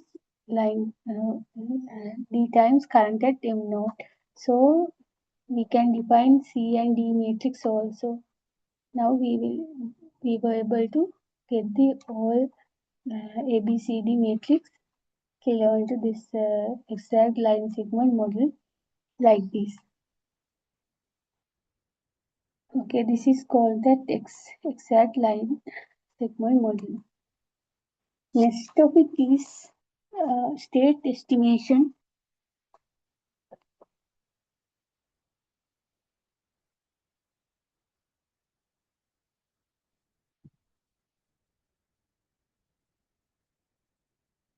Power system network is increasingly becoming more and more complex. Finding a real-time model is crucial for monitoring and controlling power system networks. In order to build realistic models, state estimation tools are required. Accurate system state information is critical for operating the system in safe, prompt, and cost-effective manner while making the best use of the assets. Engineering decision about the operations will be easy if the control center is provided with precise measurement and information about the state of the power system. However, the information and measurement provided by the meters and power electronic devices are not always accurate. Communication channel between the device and the control center is damaged or completely out of service, leading to miscommunication. Sometimes control center will receive a zero value to feed into the system, which is totally incorrect. So there are issues with the measured values, received values to the control center. So measuring devices are always subject to errors or malfunction. Even the smallest errors can have an effect on the system since they can accumulate and can be very hard to detect. Some of the equipment might be connected backward, which can lead to negative measurement of that parameter value. So these are some issues with the data received at the um, control center. They are not always accurate due to many reasons described here. So this is an example. Actual data we received from a distribution transformer connected meter. You can see in summation, these are from several meters actually. So you can see last connected date and time is given here. So sometimes they have given zero current reading. This may be due to communication error or due to CT failure or meter terminal failure or something like that. But it's hard to detect. If we consider that these are real values, we are end up with the wrong assumptions. So this is the reality. We are not always getting the real value in the field. So state estimation help in this type of situation. The control center receives imperfect measurement via the SCADA system. Reasons for uncertainty in measurements are current and voltage transform errors, transducer errors in A to D conversion and in tuning, RTU and ID data storage issues, rounding in calculations, errors in communication link. These are some reasons for the uncertainty in the measurement. What are the measurements we obtain from the field? Voltage magnitude, current flow and magnitude, active and reactive power flow and injections. On transformers, we get the magnitude of the turns ratio and the phase shift angle of the transformer. That means the phase shift between primary and secondary current or voltage. And synchronized phasor from phasor measurement units, which are placed in the sync of phasor measurement unit in the field. We obtain the synchronized phasors, voltage, current values with their phase angle. What are the power system states? Power system states are those parameters that can be used to determine all other parameters of the power system. If we have these parameters, we can calculate all other parameters in the power system. What we require: node voltage phasor, that means voltage magnitude and phase angle. Transformer turns ratio magnitude and the phase angle shift. Complex power flow, active power flow and the reactive power flow.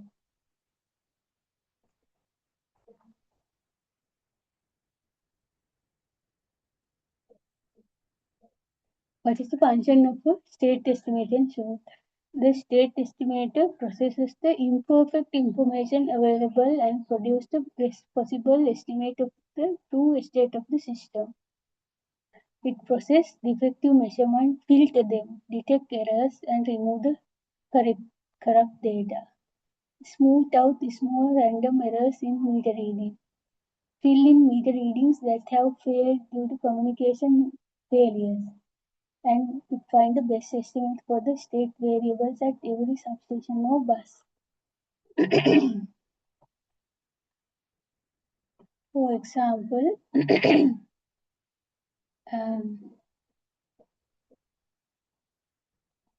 with actual power flow information,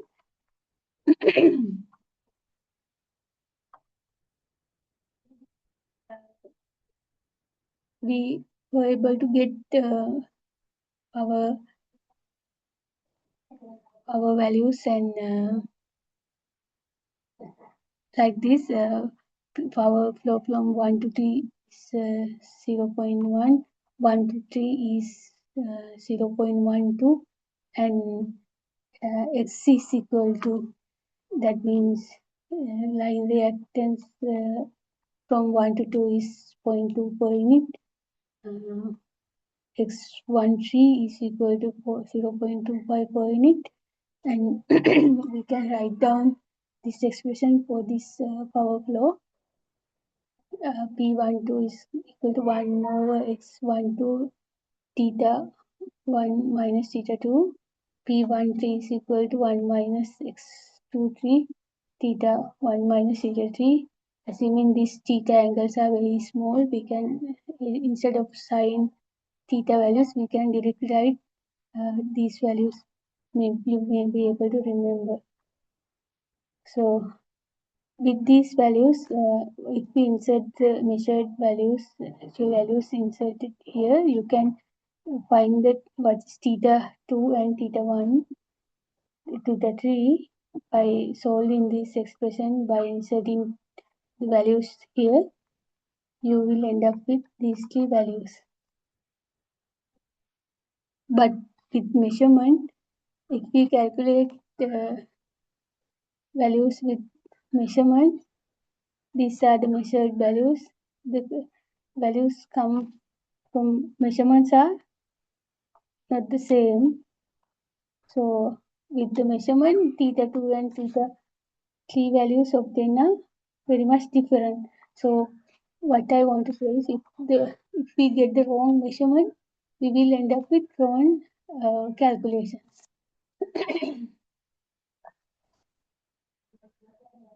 So if we consider a measurement, it has the real value plus an error part. Okay, E is the measurement error. Z is the power system truth. Okay, we can write it as Z is equal to Hx plus E. E is the measurement error and Z is the power system truth. Where Z is the measurement matrix and Hx measurement function governed by the circuit equations are represented by this Hx, and S is the state variable matrix, and E measurement error matrix. This error includes systematic error and random error. Systematic error means they are consistent and repeatable errors. They are related to faulty equipment. Always give the wrong result. The actual value of x cannot be determined but can be estimated. The estimated value of x is x dash, and the estimated value of measurement errors are r. With the estimated value of x dash, there's a measurement error r. R refers the measurement residual. We call r as a measurement residual. The state estimation can be considered as an optimization problem which minimizes the measurement residual. If we can reduce this, minimize this measurement residual, we can get, we can solve this optimization problem and get the solution. By minimizing the function of the measurement residual, which can be represented like that, where m is the number of measurements and wi is the weight given to ith measurement. Okay. In order to use the measurement from the meters of known great accuracy with those lesser accuracy, weight is introduced to the measurement residual. So we know some meters are more accurate compared to others. So to have more emphasis on the accurate meter, accurate readings, we give more weight to more accurate meters.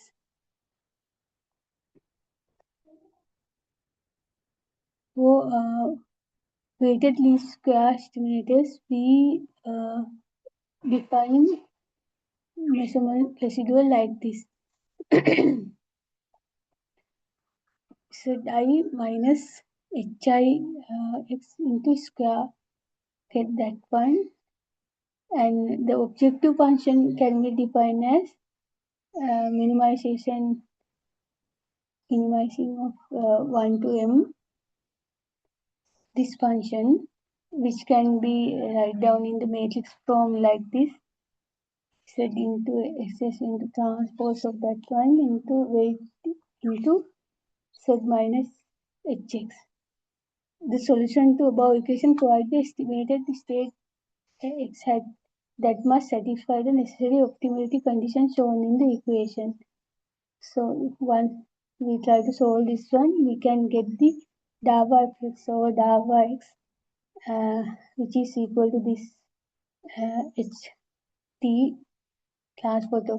transform of this matrix into x hat and weight and z minus hx. These are all in matrix form, and we make it to c equal to 0 to solve this minimization function, where H is the Jacobian matrix of the measurement functions.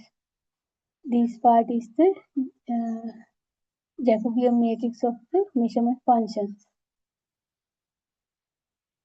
You will understand when we go to solve the problem properly. So to place more weight on the better measuring device, good choice to make weight as 1 over square of the standard deviation. So standard deviation is the measurement variance. Good device having small standard deviation and large 1 over standard deviation. So bad device, large standard deviation and smaller 1 over z square. So R is the covariance matrix of the measurement areas.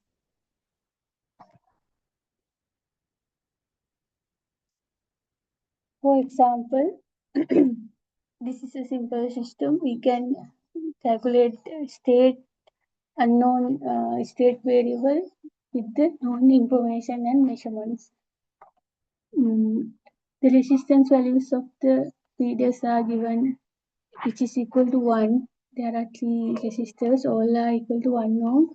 The measurements I12, current flow from 1 to 2 is 1, 3 to 1 3 minus 3.2, current from here to here is 3.2, current from 2 to 3 is 0.8 amp, and voltage in across this source is equal to 1.1 volt. State to be determined. What are the state to be determined? V1, V2 and E. We need to find voltage at this node, voltage at this node, and this V value. So current flow from I2 to line is equal to V1 minus V2 minus E. V1 minus V2 minus E divided by R1. But R1 is equal to 1, so this is reduced to V1 minus V2 minus E. I23 is equal to I23 here. I23 from 2 to 3, V2 minus V3 divided by R3. V3 is grounded here, so it's 0. So value is R3 is equal to 1. So I23 is equal to V2. I31 is equal to V3 minus V1 divided by R2. So V3 is equal to 0, R2 is equal to 1. Finally, it becomes minus V1. So these are the expressions of the measured variables as function of the state variables to be determined. State variables are V1, V2 and E. So now we need to find this minimization function. For this we need to get Z minus Hx. Z means the measured values and Hx is the governing circuit equation. So first, these were the expressions we obtained. I12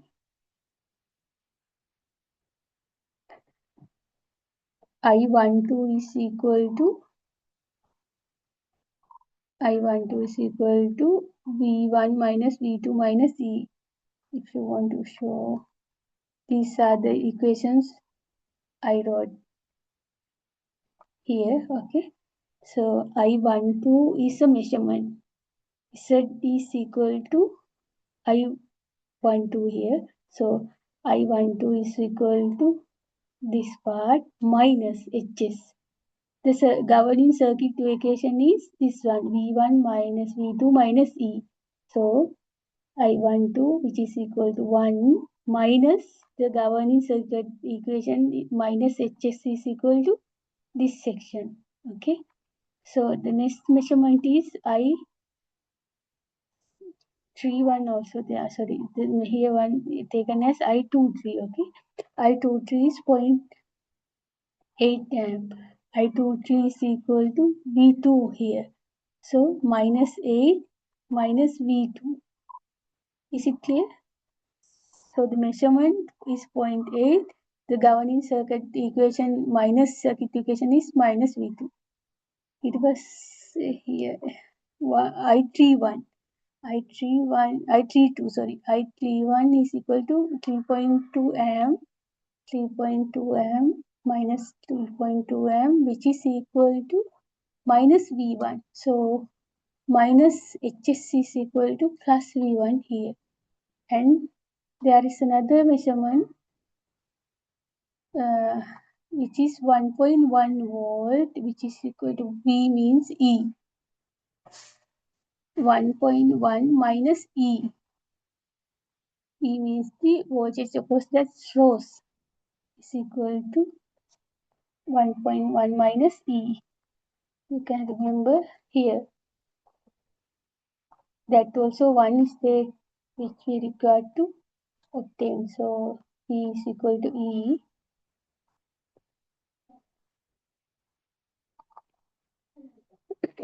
Measurement is there 1.1. Z, that means Z is 1.1 and minus Hs is minus E. So these are the governing equations.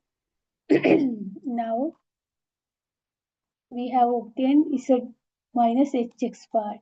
So this is the minimization function. Here we don't have any assigned weight. So W is equal to 1 line.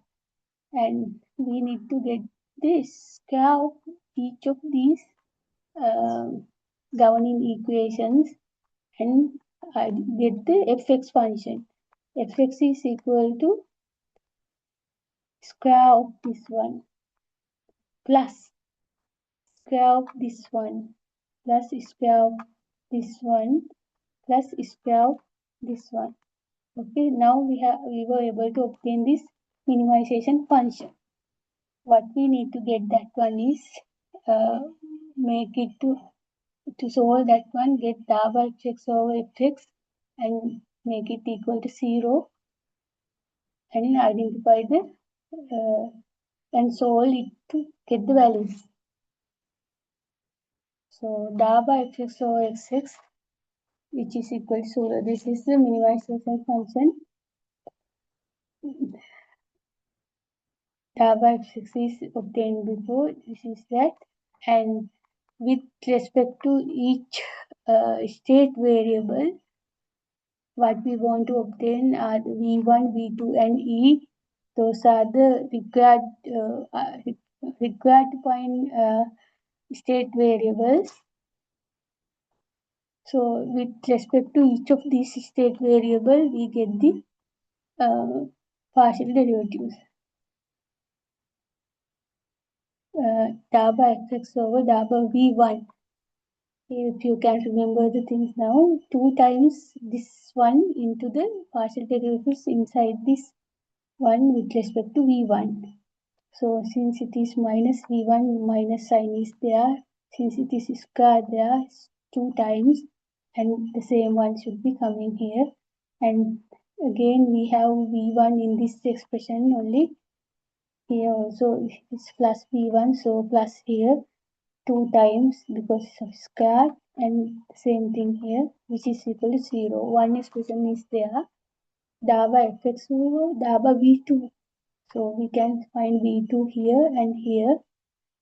So as before, 2 times v2 is in plus here, 2 times 1 minus v1 plus v2 plus c, the same expression, minus here v2 is having negative and it's minus 2 into the same thing equal to 0. Then with respect to e we have e here and here, so need to have both there. Is plus here, so 2 times the same thing applied here. Here is minus v, so 2 times minus 1.y1 into e. So there are 3 equations and to solve, and we have 3 state variables to be determined. That is v1, v2 and e. So you can use different methods. These are the state variable these are the equations to be solved. So once you solve this expression, you will end up with these answers. V1 is equal to 3.125. V2 is equal to 0.875.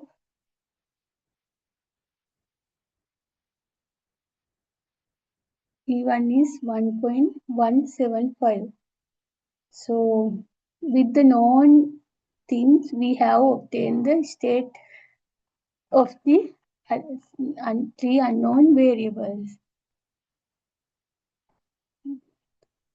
We have several measurements. Using those measurements, we were able to calculate the state of 3 unknown variables.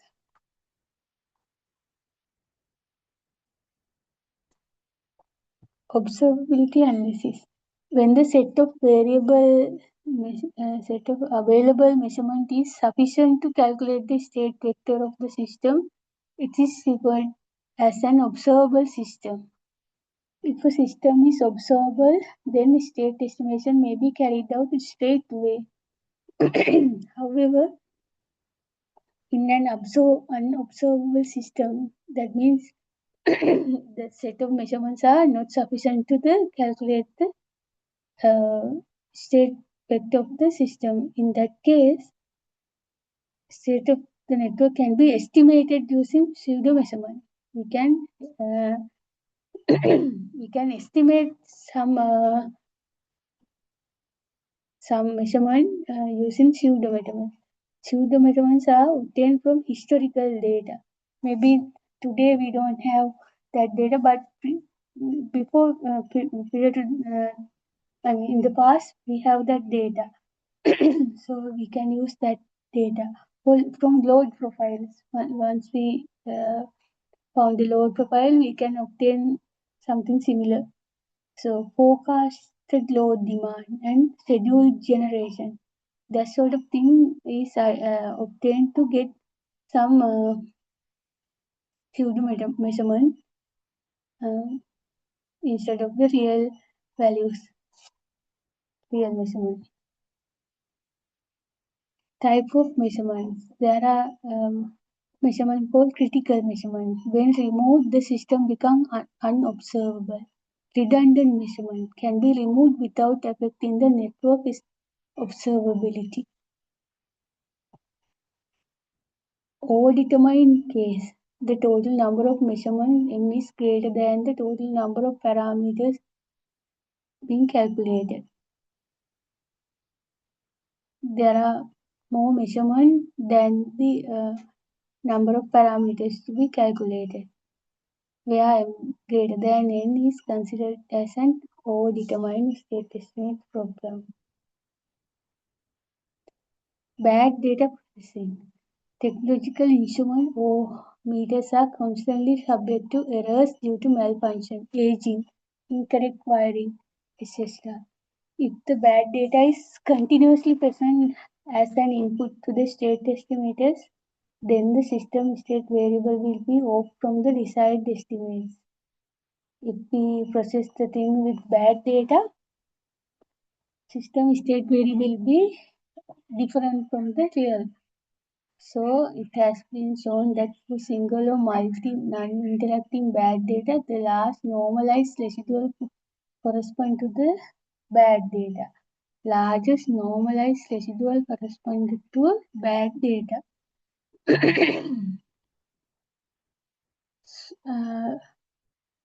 For detection that one, we use chi-square distribution. So what is there? Solve the weighted least square estimation problem and compute the objective function. We calculate the objective function, and here we have for all the measurements we calculate this one.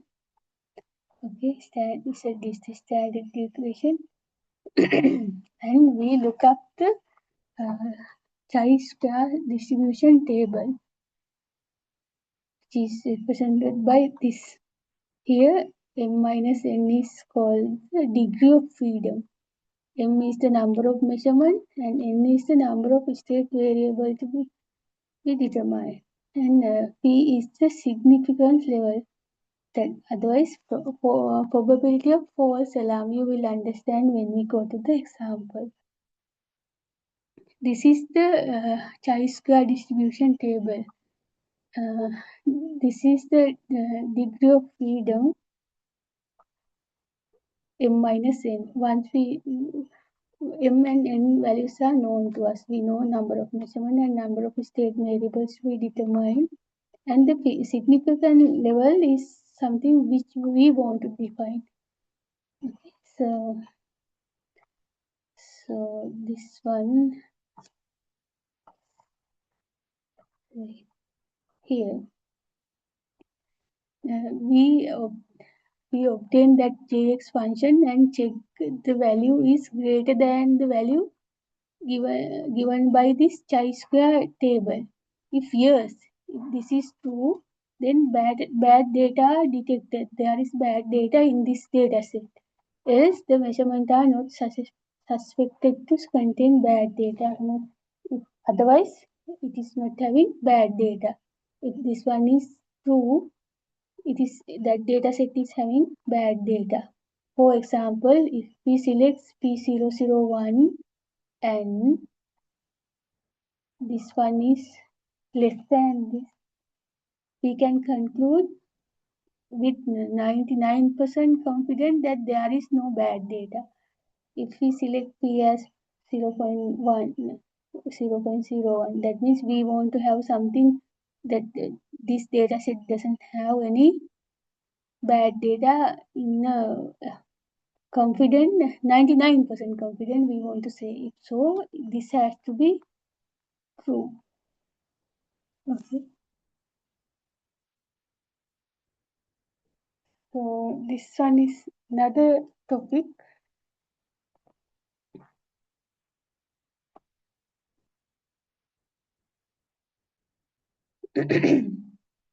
Advanced Metering Infrastructure, AMI.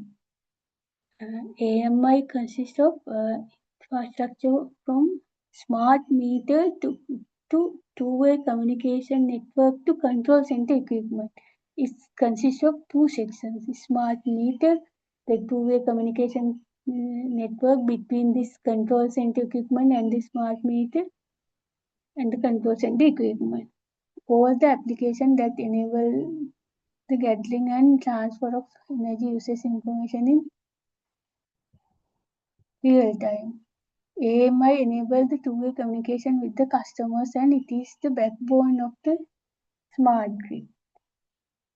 Advanced metering infrastructure provides two-way communication with the customers, and it's a backbone of the smart grid.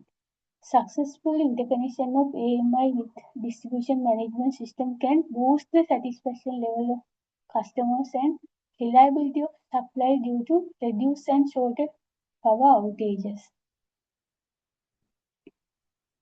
Integration of outage management system and AMI, advanced metering infrastructure, provides effective and precise direction of outages, restoration of those outages efficiently, verification with the user. Since we have data coming from each individual user in the field, it's very effective to perceive the benefit of network performance operation. OMS and AMI system, outage management system, and the advanced metering system should have the property of interoperability. They can operate together. It has the ability of interoperability. We can use both the things to work together.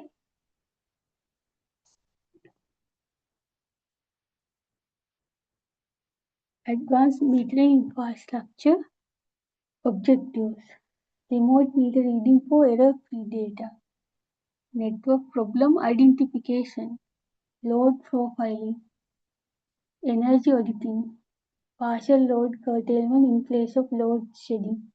We can achieve these things with the use of advanced metering infrastructure.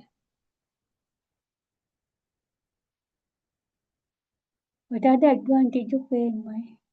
It provides near real-time information, enable faster maintenance, enable efficient outage management, enhance customer satisfaction.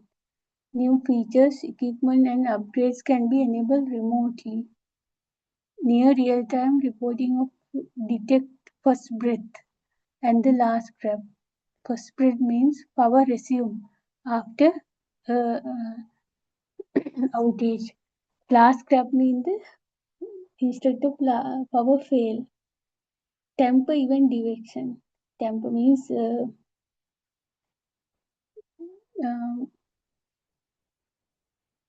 I mean people do malicious activities to steal electricity. Recording and reporting. When it happened, it record and report. Remote configuration of tariff. At the moment, tariff are changing frequently.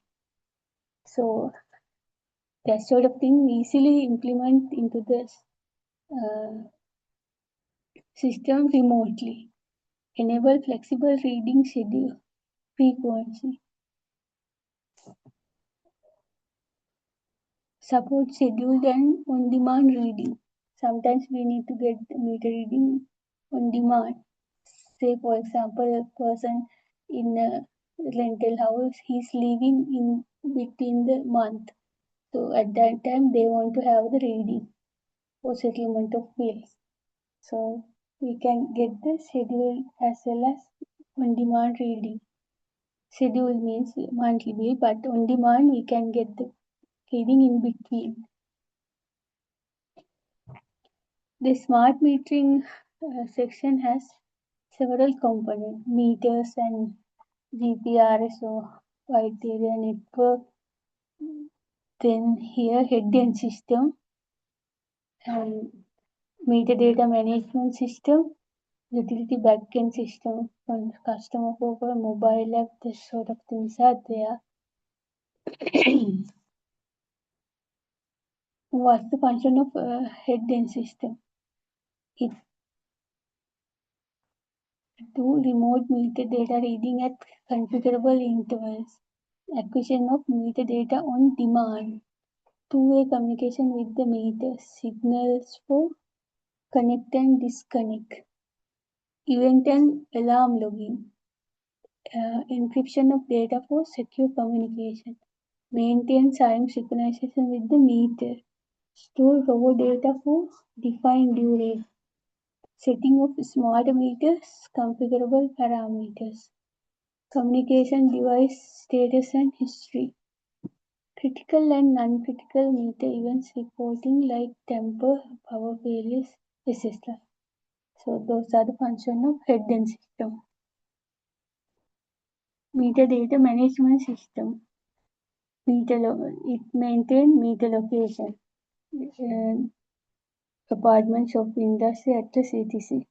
And consumer information, name, ID, card number, that sort of thing. Meter details, meter number, whether it's a three-phase or single-phase meter, or with or without a relay, that sort of things are there. Meter configuration, demand integration period, load profile, capacity period, etc. And GIS information, that means where it is located, longitude, latitude, connection, which where it is installed, which connected to which feeder, which transformer, and connected to which pole of the line. That sort of details are stored in meter data management system. Meter data management. Accept meter data from a head-end system, process, store, and analyze. Schedule and on-demand meter read and picking of meter. Storage of all collected meter data, event, alarm, storing of fire data or more via archive. Provide complete history and audit clear for all data for 30 days configurable period. Handle net metering, multiple meters at the same premises. Net metering means when there are import and export both to net metering, and multiple meters at the same premises. When there are shops like premises, there are many shops within one building. That means there are multiple meters at the same premises. Manage minimum 15 minutes interval data. Always, most of the meters have 15 minutes average data stored. Send such data to head-end system. So every 15-minute interval, you can get the voltage, current, power factor, import-export power readings. Billing determinants. Configuring multiple time of use, real-time market-driven price, time of the day tariff, option by customer type tariff. I mean, it is an industrial customer or religious customer, like that. Day type, weekend, weekday, holiday, and by season, we can imply many types of tariff. Process of interval data into billing determinants. Total consumption in a different time blocks of time of use billing. Time of use billing means there can be many types, but in our country we have 3 time slot. One is peak time, small evening 6:30 to 10:30, and off weeks 10:30 p.m. to 5:30 following the morning off week, and daytime is considered as 5:30 a.m. to 6:30 evening.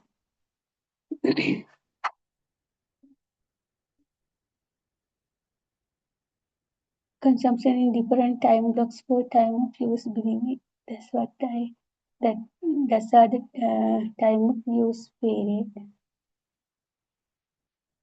Maximum demand for a particular 15 minutes interval period. What was the 15? What was the maximum demand obtained? Or for the whole month, what is the maximum demand obtained? That sort of thing can be obtained. Number of tempo times. How many times that customer has trying to cheat the meter operation. Average power factor interfere with the meter. Average power factor, metering, sub-metering, prepaid metering and net metering. That sort of things can be obtained. Customer service support. Access to current and historical consumption and interval data, usage flags, overage and power quality indications can be provided to the customers.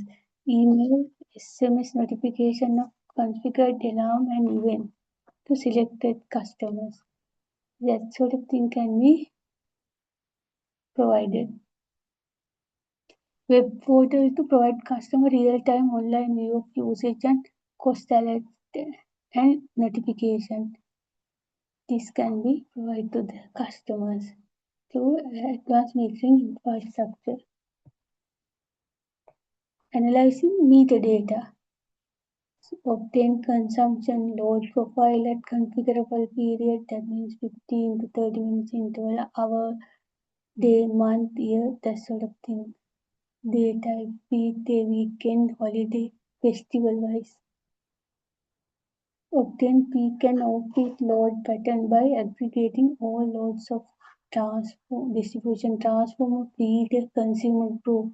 So if we have individual metadata, we can use them to obtain peak and off-peak load pattern by all these by aggregating all the meter readings to get the distribution transformer wise, feeder wise, consumer group wise load patterns. Provide distribution transformer feeder wise energy audit. That means how much energy has distributed and how much energy is priced. How much energy distributed and how much energy cost metered, and so there may be power loss along the line as well as electricity stealing. So that sort of thing can be identified. Identify unusual pattern and visualize. Ability to configure the system effectively.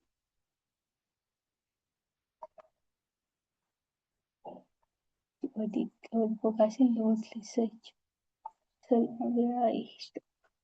provide distribution field-wise energy audit. Yeah, that's what I explained.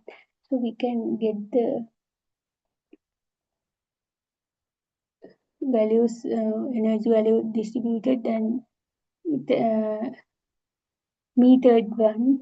Otherwise, others are not metered, means either loss or steal. Load forecasting can be done and load research can be carried out with this information, and ability to configure the system to effectively visualize consumption trend. We can identify consumption trend, identify unusual pattern, and visualize load analysis to understand which assets are being overutilized. With this information, we can determine the loading status of feeders, distribution transformers, temper event data. If anybody trying to cheat with the consumption, do some harm to the meter so that meter is not recording the real consumption, that is called tamper. If such attempts are there, it's recorded in the smart meter. Smart meter services incrementing billing efficiency. Monthly billing profile, recording of meter reads on time. It can read meters on time. An accurate meter read, no manual intervention in reads and collection. If there are meter readers, they can manipulate the reading without giving the real value. But with the smart meters, that cannot be done. Reduction of provisional bill, increasing billing efficiency. So no need to give assume bill. We can give accurate bill, so billing efficiencies increase. Smart metering AMI services, implementing collection efficiency.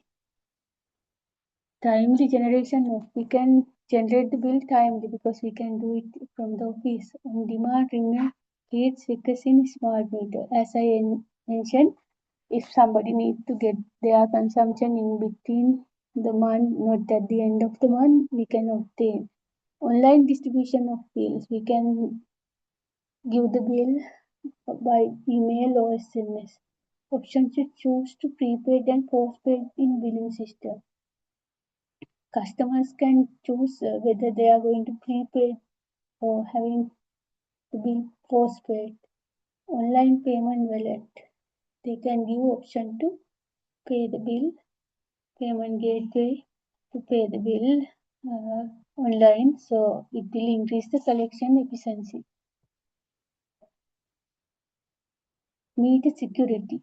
Meter is a source of information, so meter securities need to be protect the meter itself as well as the generated data by the meter. It can be controlled from remote location to perform various functionalities. Accessing meter data and the customer's private information is the main target of attack. Attackers are uh, Attackers' targets are obtaining the customer's private information and get the smart meter data.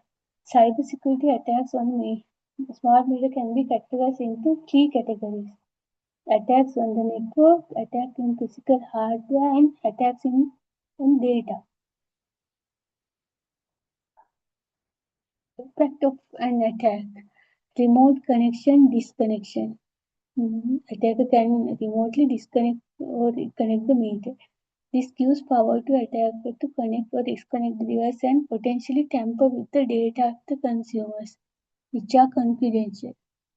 Data injection. Attackers can inject malicious data or malicious code into the memory of the smart meter, which may lead to power shortage or blackout to the targeted area, which will lead to revenue loss for the utility.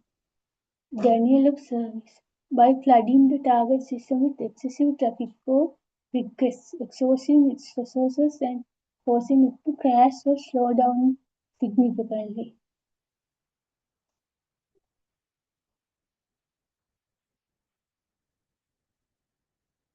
Denial of service and distributed denial of service attacks are very common to the smart meter, which can delay the control signals. Eavesdropping. Attackers can snoop the data information of customers, and these data may be shared with anonymous parties who may use this data for any malicious actions. False signal. An attacker can manipulate the net energy data sent to the control center, which can change the energy consumption reading and tamper with the meter data and send unauthorized false signal to the smart meters.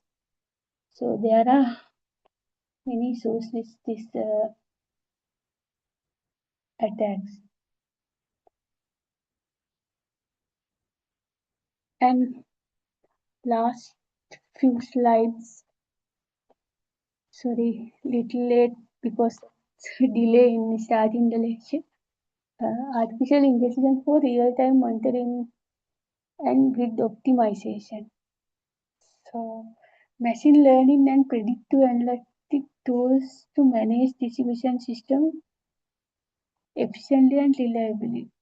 Machine learning algorithms process continuous data flows and it supports automated decision making to identify anomalies and optimize power flows, like enable distribution network operators to respond quickly to network disturbances. use of AI in distribution management automates fault detection and power restoration. Can pinpoint the exact location of the fault or equipment degradation. And in demand forecasting, uh, obtain energy consumption trends based on historical data. Whether based on historical data, weather and localized event or real-time grid status can forecast the demand, and it allows utilities to balance supply and demand efficiently. And renewable and EV integration. AI manage intermittent nature of the solar and wind generations and electric vehicle charging, and it can stabilize the grid voltages dynamically. Fraud and loss prevention. It identifies unusual consumption patterns and can cutting down non-technical losses. That are we have come to the end of the lecture. If you have any question, you can ask.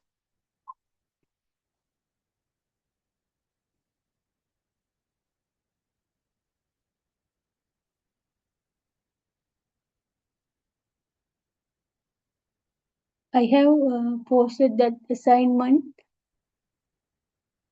so you can try that one based on the last lecture, and I will post today's lecture presentation and recording as well. And you have requested that Excel sheet also. If you have any question, please ask.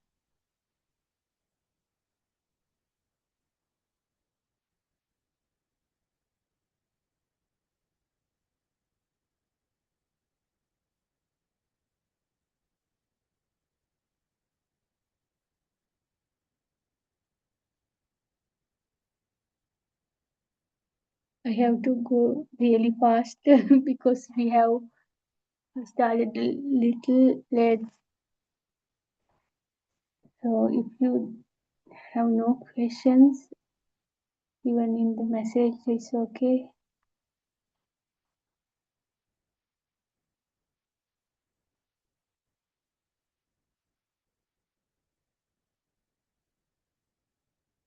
Okay, if there is no question, we can wind up the lecture for today.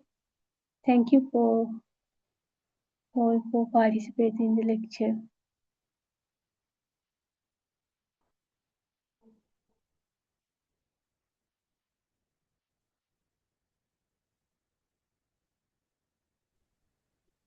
Thank you, madam. Thank you, everybody. Good luck. Thank you, madam. Thank you, madam. Thank you, madam.